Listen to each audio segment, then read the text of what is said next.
The sky tore open like wet paper. Noah Ashford didn't scream because his lungs had already surrendered to the silence of a world that no longer remembered human voices. He watched the horizon fold in on itself, reality glitching into static as the ground beneath his sneakers turned to liquid glass. If he didn't run, if he didn't find the anchor point before the gravity shifted again, he would be crushed by the weight of a civilization that had fallen while he was sleeping. The air tasted like copper and old rain. He reached for the knife at his hip, but his hand passed through empty air where the hilt should have been.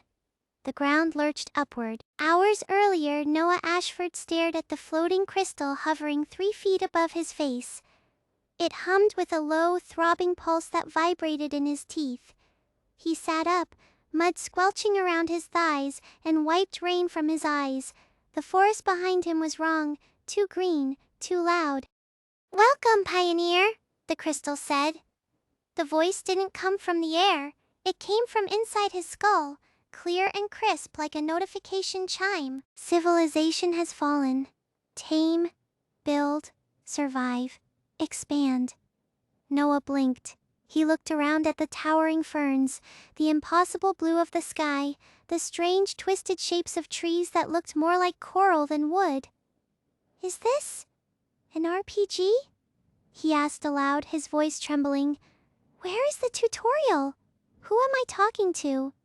A tiny orange fox dropped from a branch directly in front of him. It landed on Noah's knee, with zero hesitation. Before Noah could process the absurdity, the fox's sharp teeth sank into the canvas flap of his backpack, Hey, throwing himself off the log he'd been sitting on. that's my sandwich. That's my only food. The fox chattered, a high-pitched sound that sounded suspiciously like laughter, and scampered away toward the riverbank. Noah scrambled to his feet, slipping in the wet dirt. He lunged for the creature. "Get back here, you little thief!" He tripped over a root. His face hit the mud with a sickening splash. When he lifted his head, sputtering, the fox was gone. He stared at the empty space where the backpack had been. Panic, cold and sharp, spiked in his chest. Without that bag, without those rations, he was dead. He sat up, wiping muck from his eyes, and let out a harsh, incredulous laugh. No way. I'm dying because of a squirrel-sized raccoon? He closed his eyes, taking a deep breath of the humid air. When he opened them, the fox was back. It sat on a flat rock 10 feet away. In its mouth, it held not the sandwich, but a cluster of bright purple berries glistening with dew. The fox dropped them at Noah's feet and tilted its head. Noah stared at the berries. He looked at the fox. He looked at the crystal, which was now gone. You want to trade?" he asked the animal. The fox blinked slowly. Noah reached out a shaking hand and picked up a berry. It smelled sweet. He looked at the fox's amber eyes. "Okay," he whispered. "Okay." The forest around them seemed to hold its breath. Then, a giant stone turtle walked past them on the far bank, carrying an entire grove of trees on its back. A bird with feathers like spun glass flew down and dropped a letter at Noah's feet. A mushroom nearby pulsed with light, emitting numbers in the air. Noah looked down at the fox, then at the berry, then at the impossible world around him. He laughed, a real laugh this time, deep and resonant. I think we have a lot of work to do. The fox wagged its tail. Noah reached out and scratched it behind the ears. It was warm. It was alive. It was his first familiar. The fox sat back on its haunches, its tail thumping a steady rhythm against the damp earth. Noah leaned forward, his knees cracking from the sudden stillness after the chase. The berry in his hand felt cool and heavy. He looked at the creature, really looked at it, noticing the way its ears twitched at every distant sound, the intelligent glint in those amber eyes that had no place in a normal ecosystem. You stole my food. Holding up the purple fruit. And now you're giving this back? That's not how theft works. The fox tilted its head again, a slow, deliberate motion.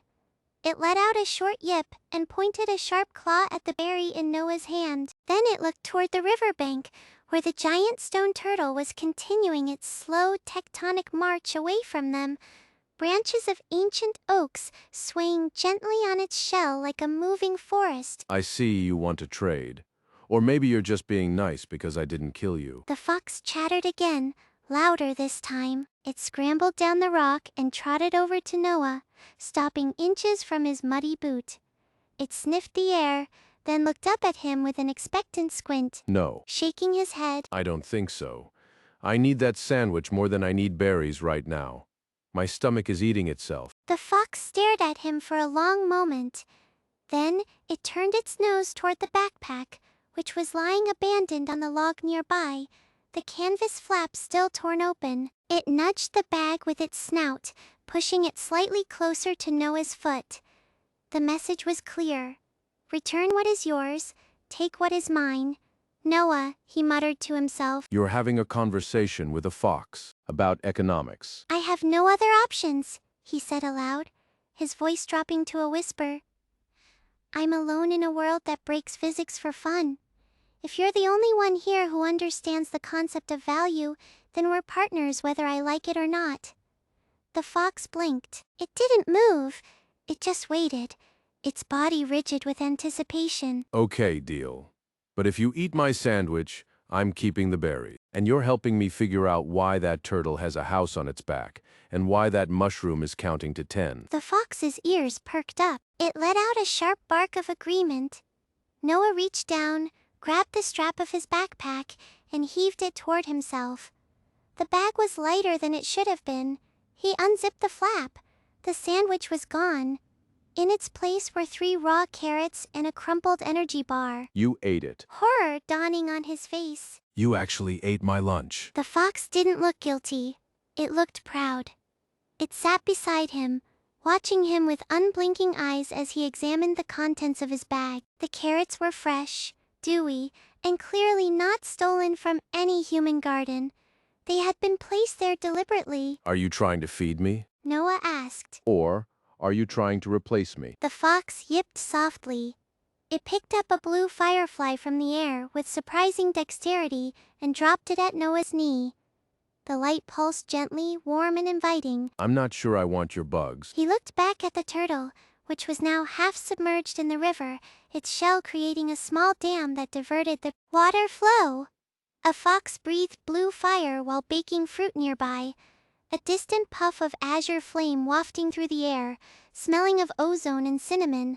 A bird with feathers like spun glass landed on a branch above them, tilting its head as if reading a letter it had just received. Look at this place. Gesturing broadly with his free hand. It's not a wild jungle. It's a society, and I'm the only one who doesn't have a job yet. Before we get into the story, do me a quick favor. Like this video, subscribe, and comment what story you want to see next. Now, let's begin. The fox crawled into his lap, curling up against his chest.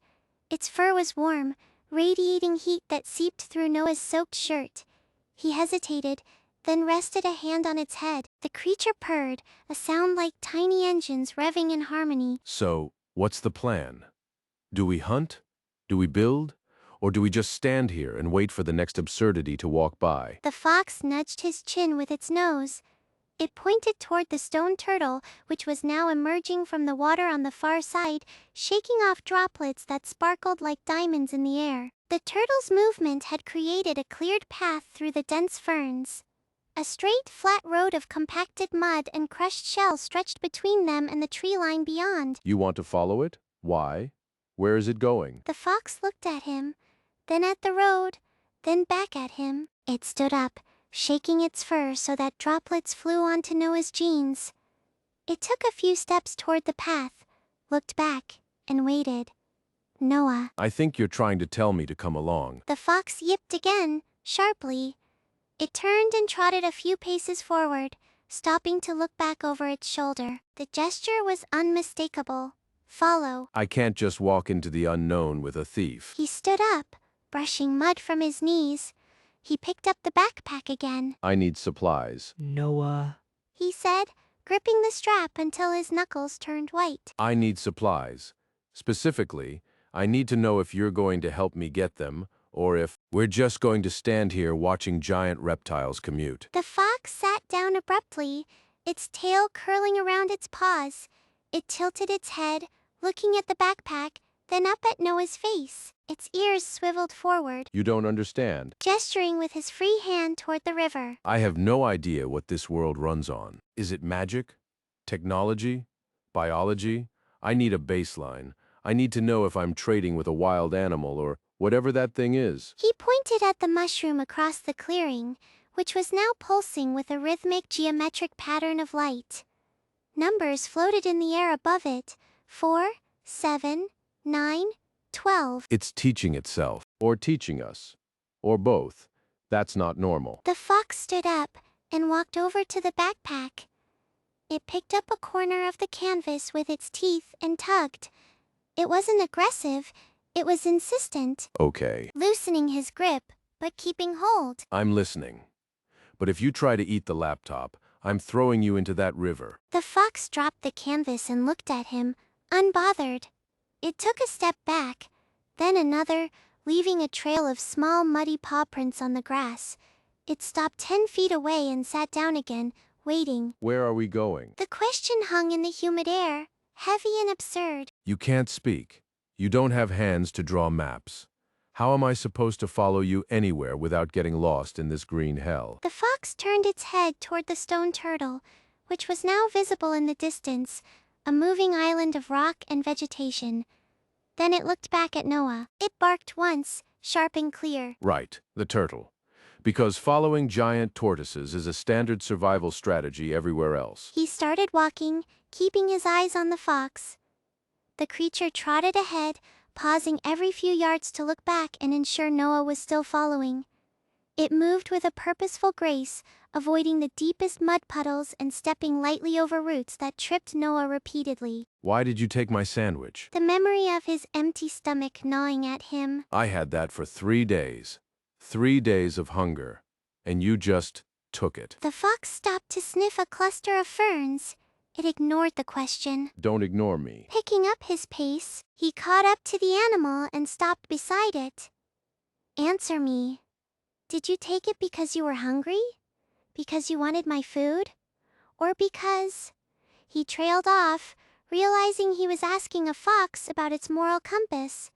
The fox looked at him, its amber eyes wide and innocent. It let out a soft whine. Then, it nudged the backpack again with its nose. Are you saying I need to restock?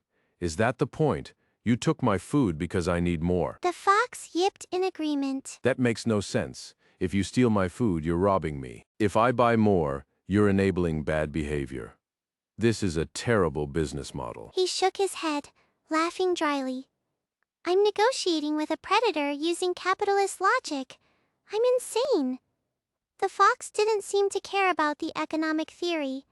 It turned and began to move again, deeper into the forest.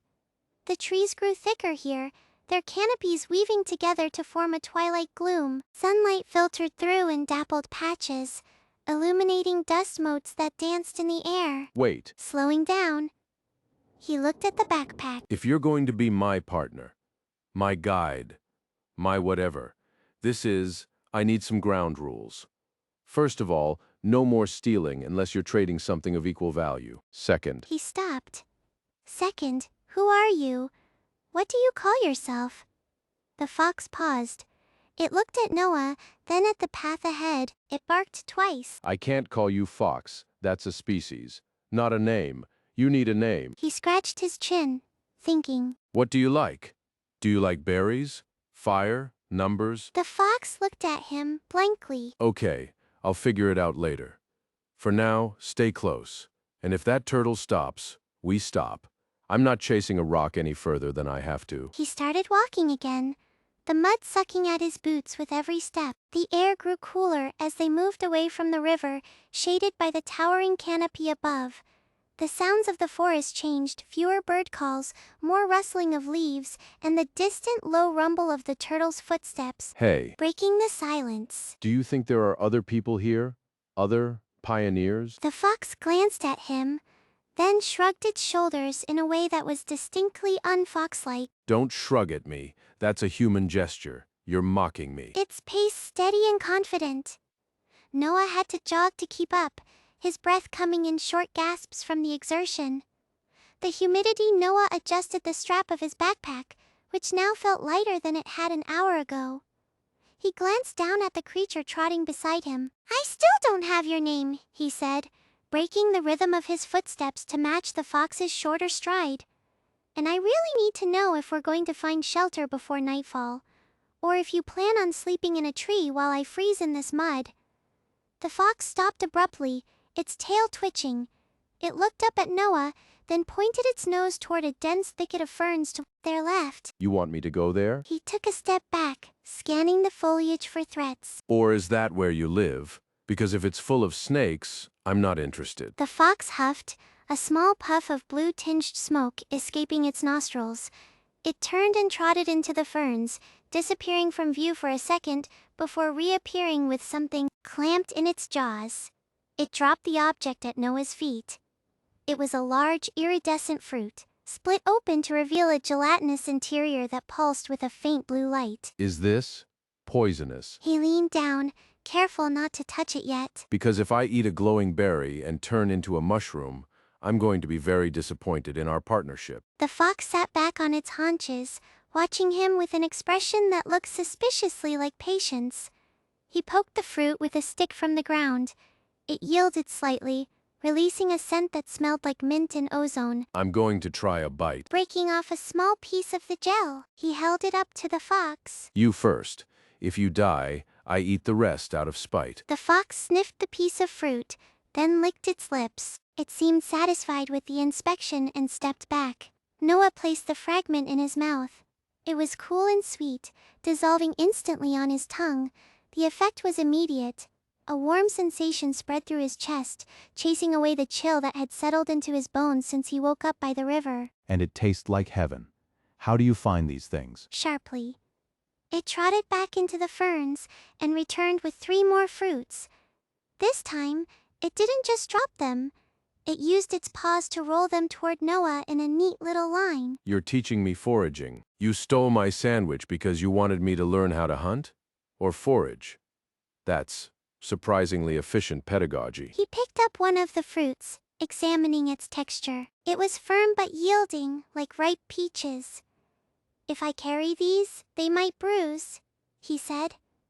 He looked around the clearing, searching for a container. His eyes landed on a cluster of broad leaves nearby, shaped almost perfectly like bowls. Excuse me, he told the fox. He plucked one of the leaves and used it as a makeshift cup. He placed 2 berries inside, then another leaf on top to create a lid. Better. He secured the leaf lid with a thin vine. Now where are we going? The turtle is gone. You can't just lead me in circles. The fox looked at the packed berry leaves, then at Noah's face. It nodded, a distinctly human gesture of approval. Then it turned and began to move again, this time with more urgency. It darted toward a rocky outcrop that rose from the forest floor, its silhouette jagged against the dimming sky. Wait up. He struggled to keep pace, the uneven terrain making his legs burn. I'm not built for marathons. I'm an engineer, not an athlete. The fox paused at the base of the rocks and looked back. It seemed to be waiting for him to catch up, but its posture was rigid. It wasn't just waiting. It was alert. What is it? Breathing hard as he reached the rock face, he wiped sweat from his forehead. What do you see? Low and guttural. It pointed its nose toward a crevice in the rocks. From within the shadow, a pair of yellow eyes blinked open. Then another pair. And another. Oh no. Taking a step back, the creature inside the cave snorted, a sound that rattled the loose stones at Noah's feet. It was large, covered in rough gray hide, with horns that curled like ram's horns but ended in sharp crystalline points. Behind it, more eyes glowed in the darkness. The fox yipped, standing between Noah and the cave entrance. It bared its teeth at the creatures inside, its fur bristling. The blue fire in its throat ignited for a split second, casting a harsh, cold light over the rock face. Hey, one of the cave dwellers roared. The voice was deep, like grinding stones. Who goes there? Nobody, I shouted, raising my empty hands to show I wasn't armed. I'm just passing through. No appetite here. The lead creature stepped forward, its crystalline horns catching the last light of dusk. It tilted its head, studying me with an intensity that felt heavier than gravity. "Just passing?" it rumbled, the sound vibrating in my chest. "Through the territory of the Stone Eaters?" "Interesting. I have a fox," I said quickly, glancing back at my new companion who sat firmly on my heels. He's very fierce. He'll eat your eyebrows if you touch me." The creature let out a low chuckle that sounded like boulders colliding. "Your fox breathes blue fire and teaches arithmetic. You are either the bravest or the stupidest human in centuries." "I prefer organized," I replied, my heart hammering against my ribs. "Come," the creature said, turning back into the dark crevice. "The elder wishes to see this pioneer. Bring your small firebringer, and do not step on the roots. They are sensitive." I looked at the fox. It didn't look scared. It looked proud. I took a deep breath, tightened my grip on my bag, and followed the monsters into their home. The ground was damp, cool against his cheek, and smelled of wet earth and something sweetly rotten, like overripe peaches left in the sun. Noah Ashford pushed himself up, his hands sinking slightly into the soft moss that covered the unfamiliar soil. He blinked, his vision blurring for a moment before snapping into sharp focus. Above him, the sky was a bruised purple, streaked with clouds that moved too fast, drifting like smoke in a drafty room. He looked down at his clothes, jeans, a t-shirt, sneakers, all still intact, though covered in green slime. He patted his chest, checking for a pulse, and then let out a short, incredulous laugh. It was a dry, hollow sound that echoed strangely in the dense air. A low hum vibrated through the air, not from the sky, but from right in front of him. The air shimmered, bending light like heat rising off asphalt. Then, with a sound like cracking glass, a crystal materialized.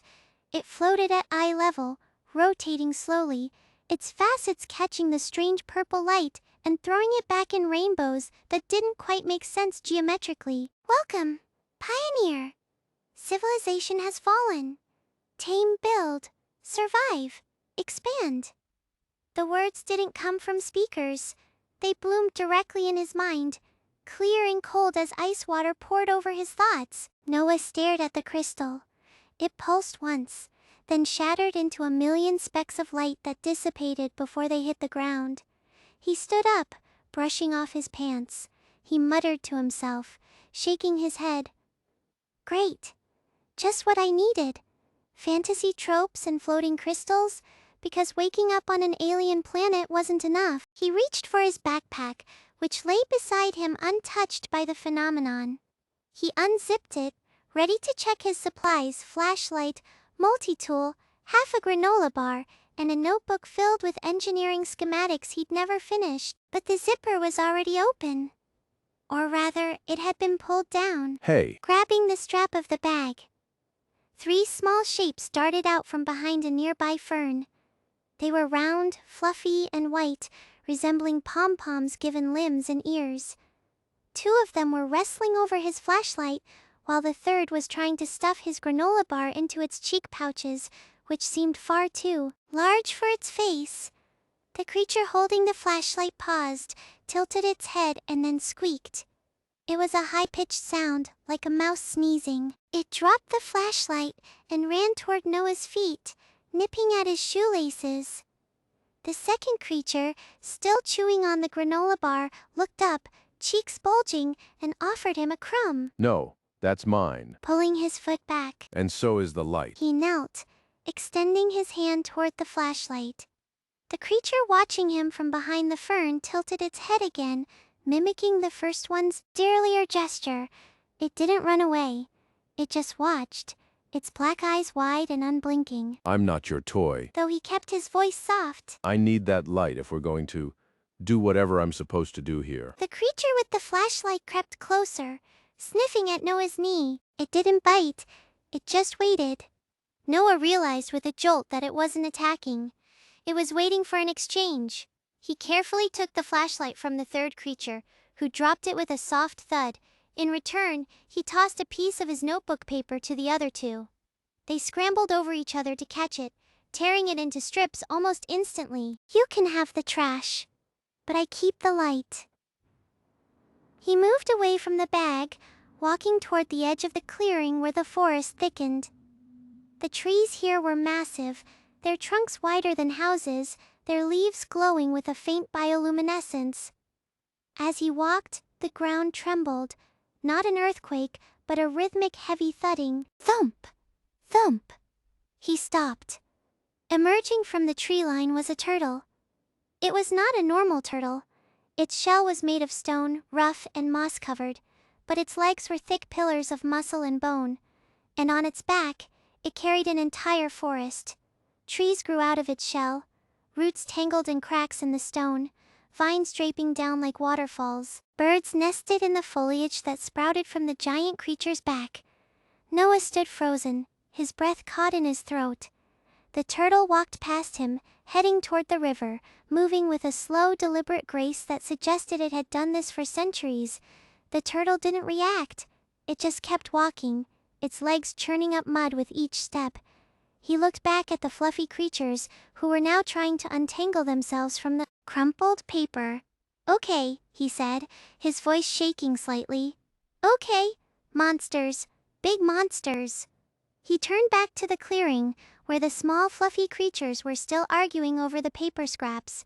The hum of the air felt heavier now, charged with a different kind of energy. It wasn't just about survival anymore, it was about understanding the rules of this new world before they tried to write their own. He needed shelter. Night was falling faster than he expected, and the purple sky was darkening into a deep indigo. He dragged his backpack to the base of a large, flat rock that seemed to have been placed there by a giant hand. It was solid, dry, and offered some protection from the wind. All right, Unzipping the main compartment fully, let's see what we're working with. the granola bar was gone, eaten by the creatures earlier, or perhaps lost in the shuffle. He had his flashlight, his multi-tool, and a notebook that was rapidly becoming a toy. He pulled out the multi-tool, the metal clicking softly in the quiet air. He looked at the three fluffy things. They had stopped fighting and were watching him with intense curiosity. You? Noah pointed to the one that had nipped his shoelace. You're nimble. Strong hands. The creature squeaked and held up its paws, flexing small claws. And you? He pointed to the one with the bulging cheeks. You can carry a lot, or eat it all yourself. But I think you'd rather carry something important. The second creature tilted its head, then nudged a large, smooth stone toward Noah's foot with its nose. It looked proud of itself. And the third one, you watch things. You see what we miss. You're good at spotting patterns. The third creature blinked slowly, a long, deliberate motion. It didn't move from its spot behind the fern. Noah nodded to himself. Okay, team assignment. 1. Security and dexterity. 2. Transport and storage. 3. Observation and analysis. Does that work for you? The first creature jumped onto his knee, purring loudly. The second one grunted in agreement. The third one just stared. Good enough. He stood up and scanned the perimeter. The trees were closing in, shadows lengthening. He needed to make a fire, but not just any fire. He needed controlled heat. He looked at the surrounding flora. There were clusters of blue-flowered bushes growing near the riverbank. They seemed to glow with an internal light. I need fuel, but I don't want to chop down trees. That feels wrong here. The first creature, the nimble one, looked toward the river. It pointed a claw at something glinting in the water among the reeds. Noah followed its gaze.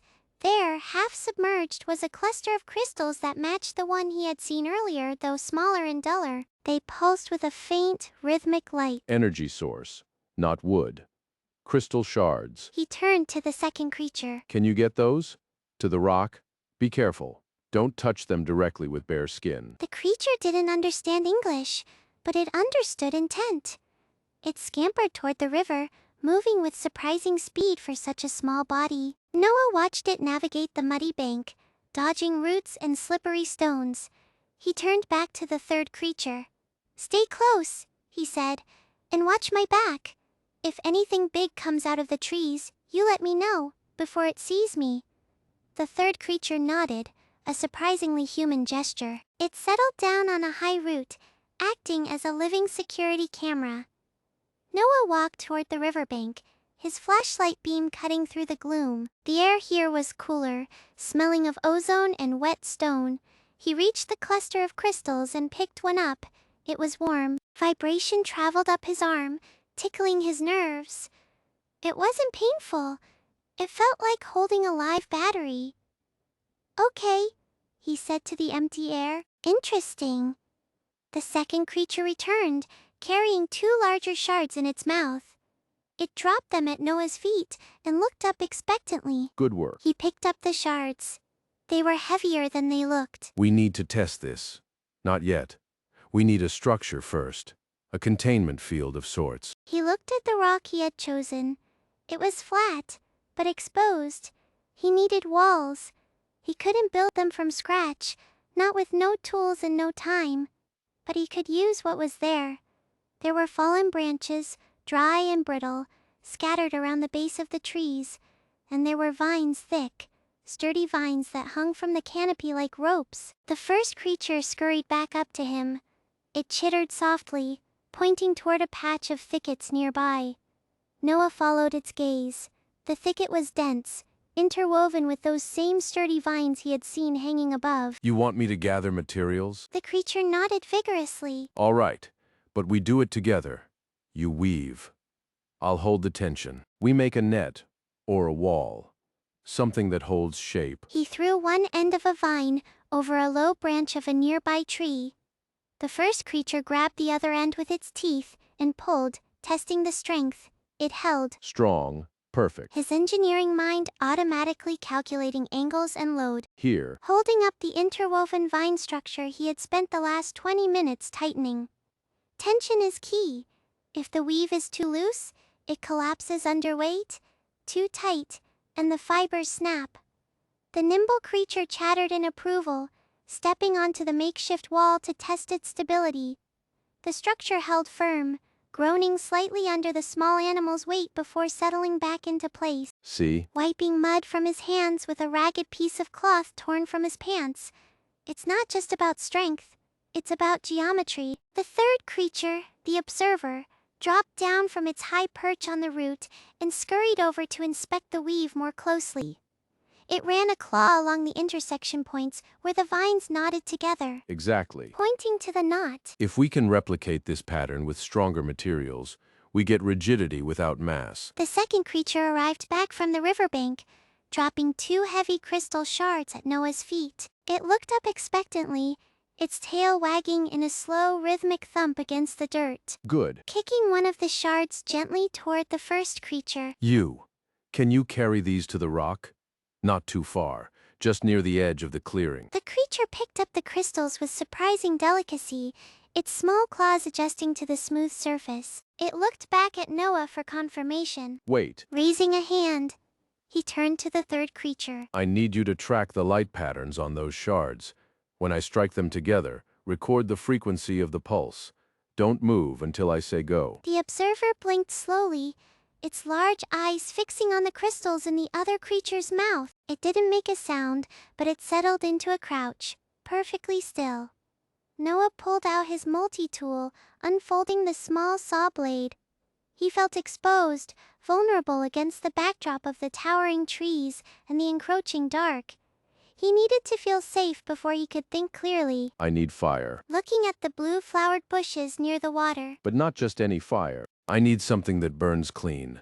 Something that doesn't poison us. He walked toward the bushes, the nimble creature trailing behind him like a shadow. The air here was thick with the scent of ozone and wet earth. Noah reached out to touch one of the glowing leaves. It was cool to the touch, vibrating slightly against his fingertips. Don't pull. Observe first. Analyze later. He looked up at the canopy above. The vines hanging down seemed to have a resinous sheen to them. He pulled a knife from his belt and scraped a small amount of the sap onto his finger. It was sticky, translucent, and smelled faintly of citrus. Flammable, but needs a spark. He looked back at the clearing where his 2 companions were waiting. The second creature was struggling to keep the heavy crystals balanced in its mouth. The third was still staring at them with intense focus. Noah walked back toward the rock, dragging his feet slightly in the mud. He needed a plan that didn't rely on him doing everything alone. He couldn't chop wood, gather food, and watch for predators all at once. Not if he wanted to sleep. You two? Addressing the pair carrying the crystals. Drop those here. Now. They obeyed instantly, dropping the stones with a heavy clatter. Now listen carefully. Crouching down to their level, he pointed to the first creature. You are fast. You can climb. I need you to go up that tree and cut down any dead branches you can find. Do not drop them on us. Place them gently. The nimble creature tilted its head, then scrambled up the trunk of a nearby oak with ease. It moved with a fluid grace, disappearing into the lower branches. And you, Noah pointed to the second creature. You are strong. I need you to bring me every large leaf you can find from the ground. The big ones like the ferns near the water, not the small ones. The second creature grunted and began scanning the forest floor, its nose twitching as it sorted through the debris. Noah turned back to the observer. And you? Stay here. Watch us. If that turtle comes back, or if anything else big comes out of the trees, I need to know before it sees me. The observer nodded, a slow, deliberate dip of its head. It didn't move from its spot on the rock, acting as the anchor for his small group. I'm setting a schedule. Pulling out his notebook again, he flipped to a blank page and began to sketch frantically. If I can organize our efforts, we can maximize output while minimizing my energy expenditure. He looked up from the paper, realizing he was talking to himself again. The creatures were working. They weren't waiting for orders, they were anticipating them. Wait. Stopping his hand, Look at that. the nimble creature dropped a branch, landing softly on the moss below. It didn't wait for him to catch it. It turned and climbed higher, already looking for the next piece of wood. The second creature returned with 3 massive fern leaves, arranging them in a neat pile near the rock without being told. Why are they doing that? He watched the second creature scratch at the ground, clearing a patch of dirt around the base of the rock. It looked up at Noah, waiting for a cue. Noah stared at the pile of ferns, then up at the creature still digging with meticulous care. He had assumed labor needed direction because he was human, because he needed to break things down into executable steps. But these creatures didn't need steps, they needed purpose, and they seemed to derive a strange intrinsic joy from the act itself. He walked over to the pile and picked up a single leaf. It was broad enough to cover his entire torso. "Why are you digging?" he asked, tossing the leaf onto the growing stack. The creature paused, dirt falling from its claws. It looked at Noah, then at the hole, then back at Noah. It didn't answer with words. Instead, it pointed a claw toward the root of the rock Noah was using as a table. A small spring bubbled up there, dirty and silted over by leaves. You need water. You're cleaning the intake. The creature nodded, resuming its digging with renewed vigor. It wasn't just cleaning, it was optimizing. The hole widened, revealing a clear channel to the underground aquifer. Water flowed freely, sparkling and cold. He had been thinking like an engineer trying to build a machine. He needed to think like a curator building an ecosystem, or perhaps like a manager assigning roles based on capability rather than necessity. I need to see what else they can do. He looked up at the canopy where the nimble creature was still moving. But now, it wasn't just collecting branches. It was weaving them into a lattice, testing the tension with its feet. It was building, not because Noah told it to build a roof, but because it liked the structure of the weave. He turned his attention to the ground. The second creature had finished its task. Now it was sitting back, watching a beetle crawl across the dirt. The beetle was struggling against a twig. The creature picked up the twig and gently moved it aside. Then it watched the beetle for another minute before wandering off. It's about efficiency through specialization. He knelt beside the observer, who had remained perfectly still on the rock. The crystal shards were no longer pulsing with erratic light. They had synchronized, glowing with a steady, soft blue hum. The observer was tracking them with its eyes, its head tilting slightly as it followed the rhythm of the pulse. How are you doing that? You're not touching them. The observer blinked, then pointed to the air around the crystals. It made a low, thrumming sound in its throat. The light on the crystals flickered in response to the sound. You're resonating. You're using sound to stabilize the energy field. He stood up, his mind racing. This changed everything. He didn't need to build a wall to contain the energy. He needed to build a choir, or at least find others who could sing. I need to test this, he said. He picked up one of the shards. Can you replicate that frequency? The observer tilted its head. It opened its mouth and emitted a series of clicks and hums. The light on the shard in Noah's hand stabilized instantly. Perfect. He handed the shard to the creature. Keep it stable. Don't let it drop. The creature took the shard, holding it gently in its paws. It continued to hum, a low, steady note that filled the clearing. Noah turned back to his notebook. He erased the list of tasks he had written earlier: chop wood, gather food, build shelter. They were inefficient. They were based on human limitations. He drew a new diagram, 3 circles, one labeled lifter, one labeled welder, one labeled resonator. Arrows connected them in a loop. If I can scale this, I don't need an army. I just need a network. He looked up at the tree where the nimble creature was still weaving. The lattice it was creating was complex, interlocking branches forming a rigid yet flexible mesh. It was beautiful. It was functional. And it was being built without a single instruction from Noah. I'm not their leader. I'm their coordinator. He looked at the second creature, which had finished clearing the water source and was now sitting patiently, waiting for its next assignment. But Noah didn't give one. He watched as it began to organize the pile of ferns he had collected earlier, stacking them by size and durability. Work becomes incredibly efficient Watching the leaves fall into place like a puzzle solving itself. when you let them do what they enjoy. The observer's hum grew louder, syncing with the light from the shard.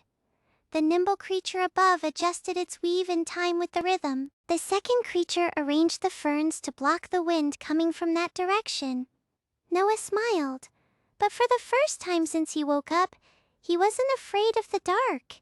He had a plan, a real one. He closed his notebook and sat back on his heels. Okay, he said, let's see what else they know how to do. The night deepened around them, but the clearing was no longer dark. The crystals glowed with steady blue light, casting long, strange shadows that danced in time with the observer's song.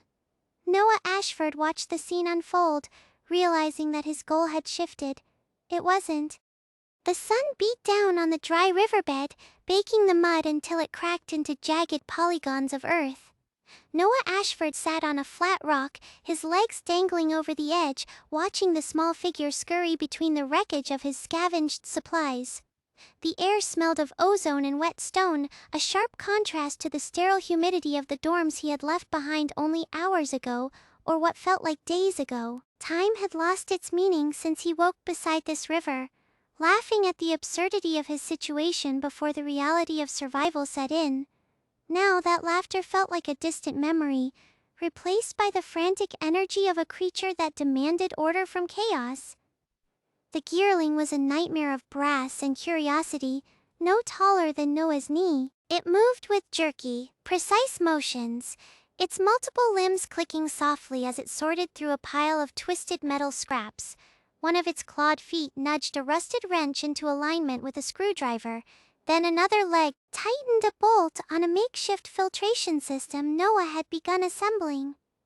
It paused, antennae twitching, and let out a high-pitched whine that vibrated in Noah's teeth. You're looking for the pliers. Leaning forward, They're under your left foot. the gearling froze. Its optical lenses dilated, focusing sharply on the spot where its own limb lay. It pulled back slowly, delicately extracting the pliers as if they were made of glass. With a satisfied click, it placed them neatly beside the wrench. Then, it turned to Noah, tilting its head.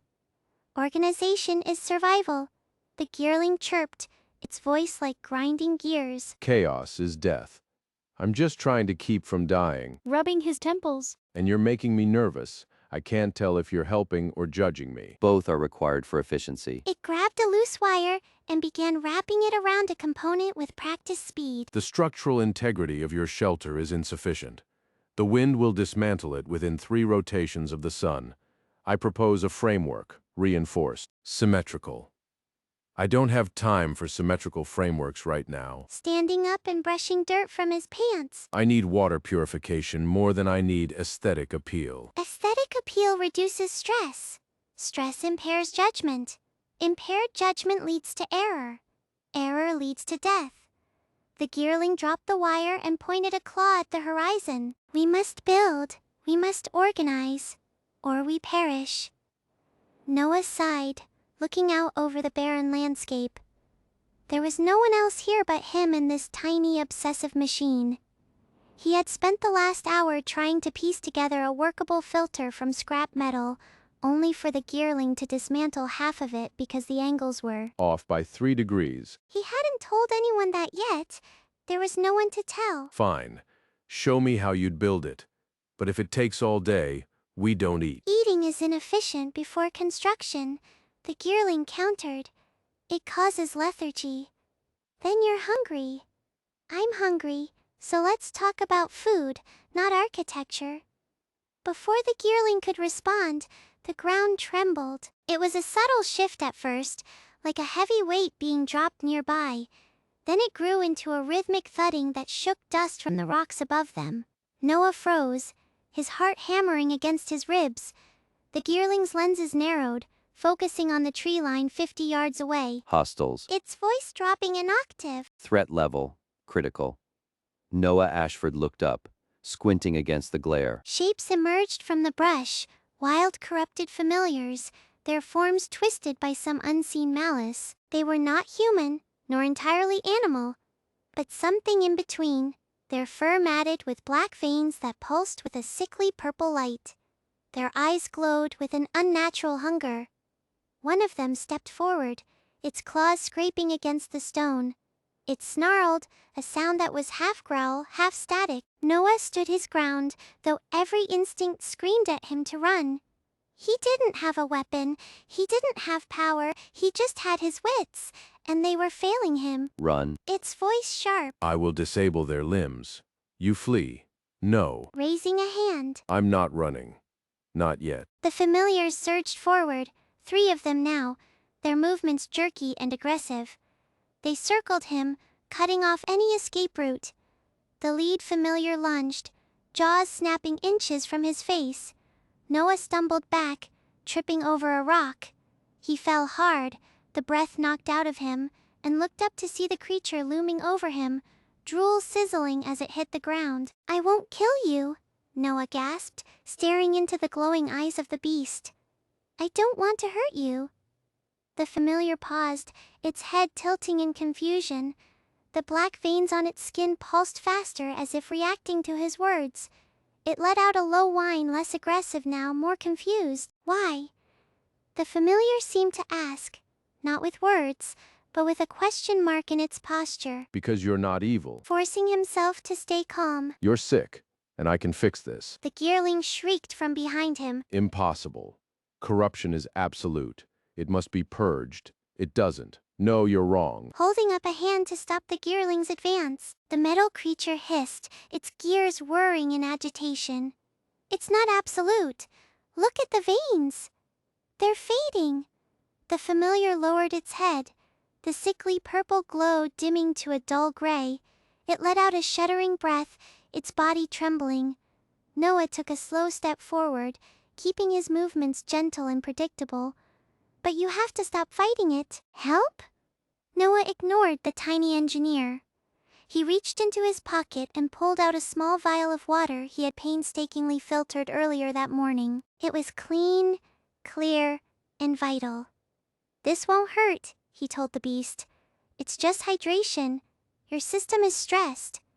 The familiar watched the vial with intense curiosity. Its tail twitched, a reflex that looked less like aggression and more like hesitation. Noah uncorked the vial and poured a small puddle onto the dry earth between them. The creature sniffed the air, then hesitantly licked the droplet. It tastes like life. the familiar murmured, its voice a rasp of gravel and static. I haven't tasted life in cycles.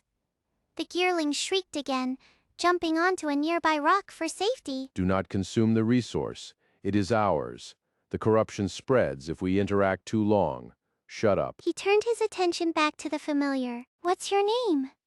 The beast blinked, its large eyes reflecting Noah's own fear and determination. I do not have a name. They took it. The corruption took it. Noah knelt closer, ignoring the warning whine of the gearling behind him. He placed a hand on the creature's matted fur. It was hot to the touch, feverish. Your name is Kale, he said. It means strength, and you are strong. Kale flinched at the touch, expecting pain. Instead, he found calm. The black veins along his neck pulsed once, twice, then receded slightly, revealing healthy fur beneath. Kale? He repeated, testing the word on his tongue. It felt right. It felt solid. The other two familiars hesitated at the edge of the clearing, their aggressive postures softening as they watched Kale's transformation. One of them, a smaller creature with jagged spikes along its spine, tilted its head. Kale is cured, Noah corrected. He stood up slowly, keeping his eyes on the other two beasts. The smaller familiar growled low in its throat. We hunt, we eat, it is all we know. Noah shook his head. It's not all you know. You can build, you can create, you can be more than what broke you. Kale stood up, shaking off the dust from his fur. He looked at Noah, then at the gearling, who was still vibrating with anxiety on the rock. He's just organized. He doesn't understand why I'm doing this. But he'll learn. You both will. Kale took a step forward, his claws clicking softly on the stone. What do we build? Noah smiled, a genuine expression that reached his eyes for the first time since waking up. A home. A place where we don't have to hide from ourselves. The gearling zoomed down from the rock, landing directly in front of Noah with a metallic clang. This is illogical. You are bonding with pathogen hosts. They will destroy your shelter. They will steal your tools. Stay back, little tin can. Hey. Stepping between them. No fighting. Kale, go help the gearling sort those scraps. You have strong claws. You can lift heavy things. Gearling, explain to Kale why organization matters. Maybe he'll listen to you if you speak his language. Then learn. It's the only way this works. If we're going to survive, we're doing it together, not against each other. Kale nodded slowly, his gaze lingering on Noah. Why are you helping us? Noah thought for a moment, looking at the barren landscape around them. He thought of the college student he used to be, the one who studied engineering theories but never built anything real. Now, here he was, building something from nothing with help from monsters. Because I see potential, and because no one should be alone in this place. The smaller familiar stepped forward, its spikes retracting slightly. I am Zog, he rumbled, his voice deeper than Kale's but less rough. I was a hunter before. Welcome, Zog. Kale, Zog, start sorting the metal scraps. Gearling, supervise. Try not to yell at them too much. The gearling whirred, its lenses zooming in on Kale's massive claws clamped around a jagged piece of scrap metal, lifting it with surprising delicacy. Why does it need to go there? He asked, pointing a claw toward a neatly stacked pile of ferrous rods the gearling had arranged into a perfect right angle. Because gravity works in one direction and chaos works everywhere else. Its voice rapid fire. If that rod slips, it creates a harmonic imbalance that will destabilize the entire foundation. Do not touch the left side. The torque is sensitive. Zog picked up another chunk of debris, turning it over in his paws. It looks like junk to me. Why do we care if the junk falls down? He pulled a small notebook from his pocket, flipping past sketches of rivers and trees to a fresh page. It's inventory. And in this world, inventory is survival. He tapped the page with his pen. If we lose track of what we have, we lose track of who we are. Zog frowned, the spikes on his back bristling slightly. You speak in circles, Noah Ashford. It makes my head hurt. Good. Kale grunted, dropping the metal rod into the stack with a satisfying clang. The gearling zoomed between them, nearly taking Noah's toes off. Do not drop it. You missed the alignment by 3 millimeters. Recalculate, realign. I aligned it. His voice low but steady. You just have narrow eyes. Precision is not a matter of vision. The gearling shrieked. It is a matter of discipline. Without discipline, we are just beasts in clothes. Noah stepped forward, placing a hand on the gearling's chassis to stop its frantic buzzing. He's doing it right. The stack is stable. Check the levels yourself. The gearling hesitated, then extended a tiny sensor probe to check the angle of the rods. It paused, processing the data. Acceptable, it admitted, though it sounded reluctant, but only because Kale has strong hands. Zog, your grip strength is inadequate. You are clumsy. I am gentle, Zog argued. I don't understand why the straight lines matter. Because straight lines hold up roofs. Looking up at the sky where the sun was beginning to dip below the horizon, casting long, eerie shadows across the clearing, and roofs keep us safe from the night. We build a shelter tonight, then we figure out the rest. Kale looked at the growing pile of sorted metal, then at Noah. You want us to build a house? With our claws? With your strength? Noah corrected. I have the plans. You have the muscle. The gearling has the precision. Together, we have a foundation. Zog scratched his head with a jagged claw. Will it be warm? It will be dry and solid. Unlike the rocks we slept under last night. The gearling zipped up to Noah's ear level. Warning. The structural integrity of this plan is theoretically sound but practically impossible. We lack fasteners. We lack mortar. Noah opened his notebook again, pointing to a sketch he had drawn earlier that afternoon. It showed a complex interlocking joint, based on the principles of tension and compression rather than glue or nails. We don't need mortar, he said. We have friction and geometry. If we cut the wood right, it locks itself. Wood? Kale snorted. All I see is metal scrap and stone. There's a grove 3 miles east. Standing up and brushing dirt off his knees. I saw it when I woke up. There are trees there. Dead ones, mostly. But they're dry. Dry wood splits clean. Clean cuts fit tight. Zog's eyes widened. Trees? Like the ones that don't try to eat you? The ones that just stand there and wait. The gearling whirred loudly. You intend to travel to the grove? At twilight? The corruption density increases as the light fades. It is a suicide mission. It's not a mission. Closing his notebook. It's gathering. We need resources if we want to sleep in something that doesn't leak. Kale stood up, stretching his back with a series of cracks. He looked at Zog, then at the gearling. I'll go with him. No, you stay here. You finish sorting. If I bring back wood, you start framing. That's your job now. I don't want to sort. Zog yelled. I want to hunt. Now you build with us. It's a different kind of hunt. Harder, maybe, but the reward is better. Sleep without fear. Zog grumbled, picking up another piece of scrap. Fine, but if the metal cuts my paw, I'm blaming the tin can. The gearling perked up. That is fair.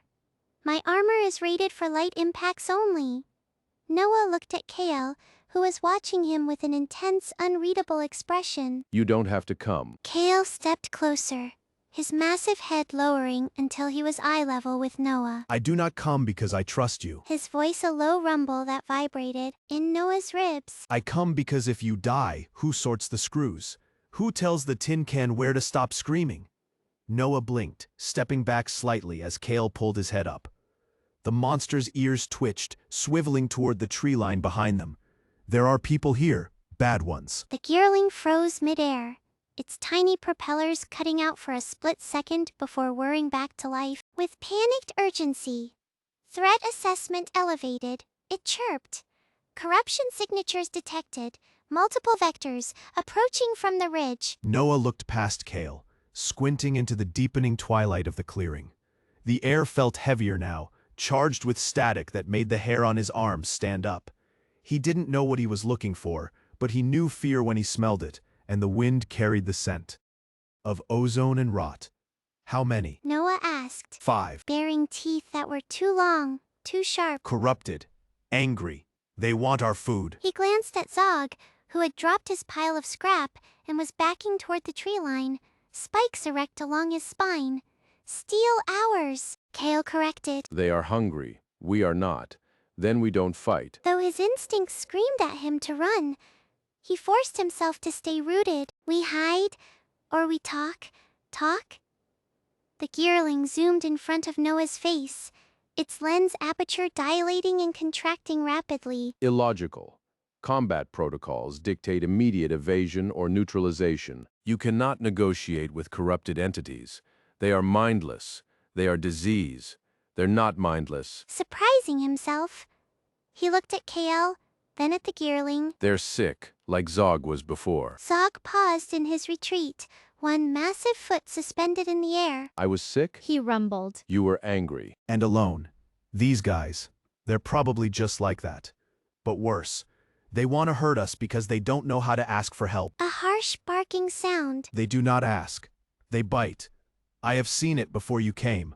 Before the tin can. He turned his head sharply as a twig snapped in the distance, close by. The shadows between the trees seemed to shift, lengthening into jagged shapes that didn't quite match the silhouettes of the branches. Here they come. Noah didn't move. He reached into his pocket and pulled out his pen, clicking it nervously. The sound was absurdly small against the encroaching dread. Gearling, analyze them. Tell me what you see. Not just threat levels. What are they carrying? The gearling hovered, its sensors whirring loudly. Scrap metal. Bone fragments. Improvised weapons. One carries a spear made from a femur and a jagged shard of glass. They are feral, highly unstable. Good. His voice trembling only slightly. He took a step forward, away from the shelter they had barely started building. If they're carrying tools, they can be reasoned with. Noah, get back! Kale lunged, grabbing the back of Noah's shirt with claws that could have torn through steel, but instead held him gently, firmly, pulling him behind a large boulder. They are not reasoned with. They are killed. That is what you do to monsters. No. Pulling his shirt from Kale's grip and stepping back out into the open, he raised his hands, palms out. I'm not going to kill them, and I'm not going to hide. The shadows detached themselves from the trees. 5 figures stumbled into the clearing, their forms twisted by corruption, fur matted with black sludge, eyes burning with the same unnatural violet hue as Kale's had been hours ago. They moved with jerky, spasming motions, growling sounds that echoed in the suddenly silent air. The one with the bone spear screeched, pointing it at Noah. Drop him! Another shrieked, its voice cracking like dry wood. The soft one! He smells of order! Crush him! The gearling zipped around Noah's head. They are projecting aggression. They intend to terminate. Why are you not running? Why are you not screaming? Because screaming doesn't help. His voice steady despite the terror pooling in his stomach. He looked at the leader of the pack, the one with the bone spear. It was a familiar, a wolf-like creature, but its jaw was unhinged, muscles distended. Hey, I'm not here to fight. Fight! Lunging forward, Kale roared, stepping out from behind the rock, claws extended, ready to tear into the thing that had threatened his new companion. Stand down. He didn't look away from the charging monster. Don't kill it. Look at its hands. Look at what it's holding. The leader. The sun hung high and indifferent over the clearing, bleaching the grass pale green and exposing every flaw in the earth's crust. He looked around him, not with the wide-eyed terror of a lost child, but with the critical, assessing gaze of an engineer surveying a flawed blueprint. The silence of the forest was broken only by the rustle of leaves and the low guttural hums emanating from the creatures standing in a loose circle around him. They were waiting, not for blood, but for instruction. Noah Ashford had laughed when he first woke up, a hollow, disbelieving sound that echoed off the trees. He had refused to kill them when they approached, his hand hovering over a stick he might have used as a weapon before dropping it in disgust at the absurdity of fighting monsters with sticks. Now, 3 days later, the laughter was gone, replaced by a cold, hard resolve. He did not see beasts. He saw labor. He saw potential. He saw the foundation of something that could survive this place. He turned to the largest of them, a creature with skin like cured leather and eyes that held a strange, curious intelligence. Noah pointed a finger at it, not in accusation, but in direction. "You," he said, his voice steady despite the tremor in his hands. "You are too big for hunting alone. You need coordination." The creature tilted its head, a gesture so human it made Noah's stomach twist. It let out a soft chuffing sound and took a step closer, its massive claws clicking against a stone. "Noah," came the voice from his left. He turned to see another one of the creatures, smaller but quicker, twitching with nervous energy. This one held a bundle of vines in its teeth. "The vines are strong. We can make rope. Better than the branches." Noah shook his head slowly. "Rope is good for tying things together, but we need structure first. Look at the trees. The trunks are straight, they offer support." He walked over to a fallen log, dragging it with surprising effort despite his lack of strength, relying on leverage and grit. "We build here, not against the river. Here." The leather-skinned creature watched him work, its breath huffing out in long, rhythmic bursts. It reached down and picked up a larger branch than Noah could manage, holding it out toward the center of their makeshift camp. Why are you helping? Wiping sweat from his forehead. Now, there was only intent. The smaller creature dropped the vines at his feet and looked up, its ears perked forward. Because you do not hit. You show. You make sense. It makes no sense to die in a pile of logs. Looking at both of them, If we stay here, the cold comes. The rain comes. The predators come. We need walls. We need roofs. We need to organize this chaos. he kicked at the dirt, scattering pebbles. "I can plan. I can design. But I cannot lift. You lift." The leather-skinned creature rumbled, a sound that vibrated in Noah's chest. It pointed to the river, then back to the campsite. "Water is close. Stone is there." Noah, the smaller one, interrupted, tapping its chest. "We want to help. But how? We do not know your words for wall or roof." Noah sighed, running a hand through his tangled hair. "Just an idea of a settlement growing from the earth like mushrooms after rain. Here is the edge. Beyond this line is wild. Within this line is home. We clear the debris. We stack the stones. We make a barrier." The creature nodded slowly, its muscles bunching under its thick hide. It walked over to the boulder Noah had indicated, gripped it with both hands, and heaved it aside as if it were a pebble. Good. Feeling a surge of adrenaline that wasn't fear, he looked at the smaller creature. "You are fast. You gather the wood, not random wood, straight branches, the ones that reach up. Find them, bring them here." Noah watched it go, then turned back to the large one. "And you are heavy. You move the stone. But only when I signal. Do not move until I raise my hand." Noah raised his hand. The creature froze, waiting. He lowered it. The creature moved the stone. He raised it again. The creature stopped mid-lift and held it there. Stop. The creature set the stone down gently, Noah. pacing in a tight circle. It works. It actually works. I can build. I can build a village. He looked up at the sky, where the clouds were beginning to gather on the horizon. The rain was coming. "We don't have time for perfect walls," he shouted over the sudden onset of wind. "We need shelter now, not homes, just cover." The large creature roared, a sound that competed with the thunder rolling in from the west. It slammed its hands together, creating a cloud of dust. "No, stone is too heavy to carry up when you're wet," Noah yelled back, his mind racing through structural integrity equations that didn't apply to monsters but applied to physics nonetheless. "We use the trees, the fallen ones, we lean them together, a frame, then the vines." The small creature dropped the bundle of fresh green vines it had been holding. They slapped against Noah's boots. Vines strong, like the old kind, tighter than the old kind. Grabbing a handful, he looked at the large one. You, hold that branch up, high, near the fork. He pointed to a sturdy oak that had tipped over during a previous storm, its canopy still clinging to life. "Don't drop it. Just hold it, steady." The massive beast stepped forward, its claws sinking into the mud for traction. It lifted the heavy timber, muscles rippling under its leathery skin, and held it against the upright fork of the standing oak. The wood groaned but held. Good. Turning to the small one. Weave. Weave tight. Over under. Tight. Like you tie your tail, but for the roof. The small creature scrambled up the trunk of the fallen tree, its movements a blur of frantic energy. It began wrapping the vines around the intersection of the branches. Too slow.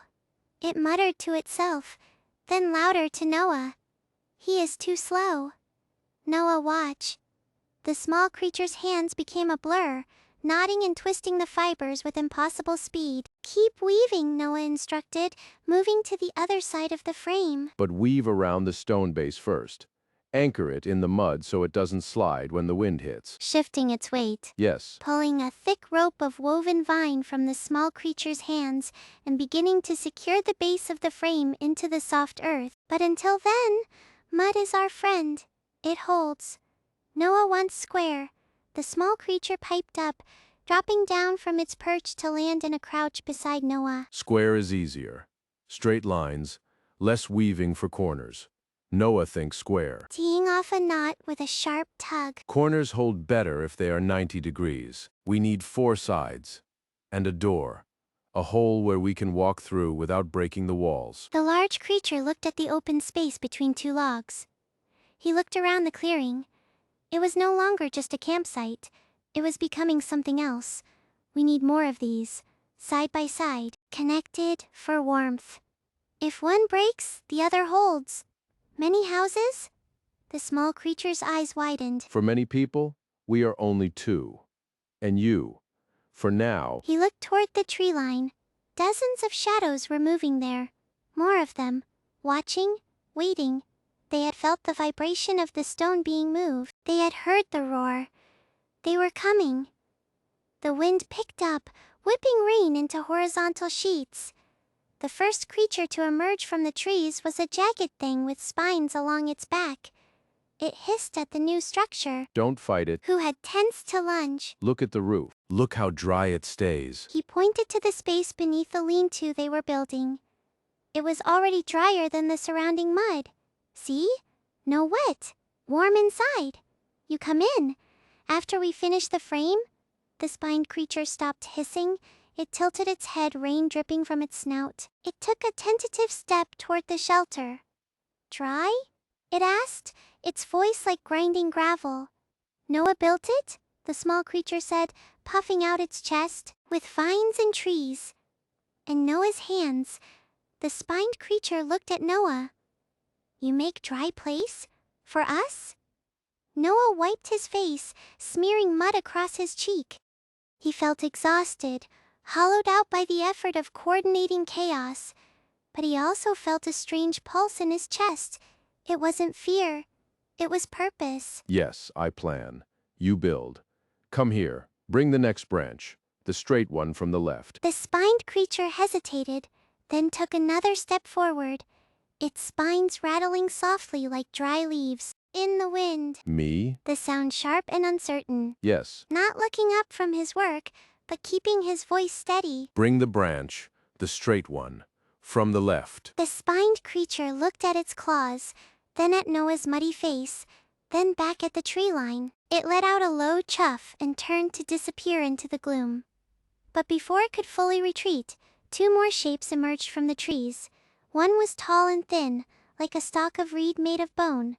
The other was wide and low, with 4 legs and a tail that twitched nervously. Me too?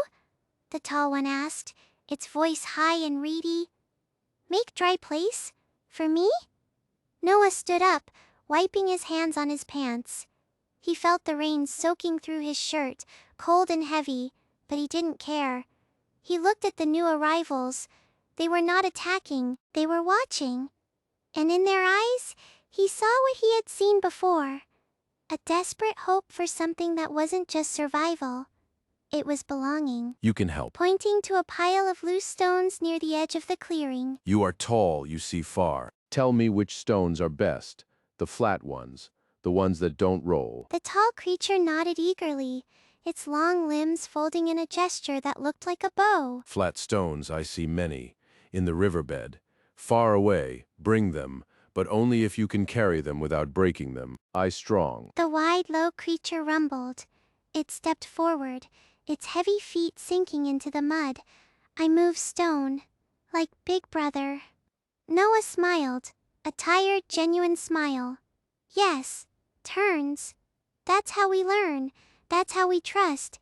He looked at the rain, which was now coming down in sheets, blurring the world into gray and green. But first, we get dry. Come in. All of you? Into the frame. We finish the walls together.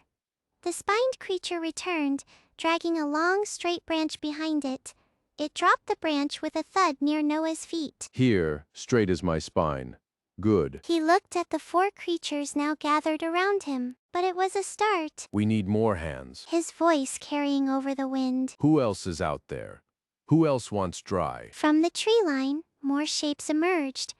Some were cautious, lingering at the edge of the light. Others moved with purpose, drawn by the warmth and shelter. A group of smaller, faster creatures scurried up the sides of the new structure, testing the vines with their claws. Careful. Don't pull too hard. The knots are tight, but they need time to settle. One of the small creatures paused, hanging upside down by its tail. Time? It asked. Why wait? We hold now, because if you pull now, the vine snaps, Noah explained, walking over to gently lift the creature off the wall. And then the rain gets in, and then everyone is cold. Do you want to be cold? The small creature shook its head vigorously. No cold. Warm, yes. Then let us finish the frame. Setting it down on solid ground. We will have time for everything soon. For now, we build. As the sun began to dip below the horizon, casting long dark shadows across the clearing, the structure took shape. It was rough and uneven, made of mismatched logs and twisted vines, but it stood firm against the wind. The walls were high enough to block the rain, and the roof was steep enough to shed the water. Noah sat inside the shelter, watching as more creatures trickled in. They huddled together for warmth, their breathing slowing as the adrenaline of the day faded into exhaustion. The large beast lay near the entrance, its massive body acting as a living door. The small creature curled up next to Noah, its head resting on his knee. We did it, the small creature whispered, its eyes half closed. We made home. Noah looked around at the faces illuminated by the fire he had built in the center of the shelter. Faces that were once terrifying were now peaceful. Faces that were once strangers were now neighbors. He felt a pang of longing for the world he had left behind, for the lecture halls and the blueprints and the certainty of engineering textbooks. But this was different. This was real. This was alive. It's not just a home. Stroking the small creature's fur. It's a beginning. Outside, the rain continued to fall, but it no longer felt like an enemy. It felt like music, the sound of water hitting leaves, of wind rushing through branches, of creatures breathing in unison. Noah closed his eyes and listened. He could hear the heartbeat of the land. And for the first time since he had woken up on this unknown continent, he knew exactly where he belonged. Then Noah opened his eyes. The fire had burned down to embers. The creatures were asleep. He stood up. His legs ached. He walked out of the shelter. The rain had stopped. The sky was clearing. Stars appeared, cold and bright. He needed supplies.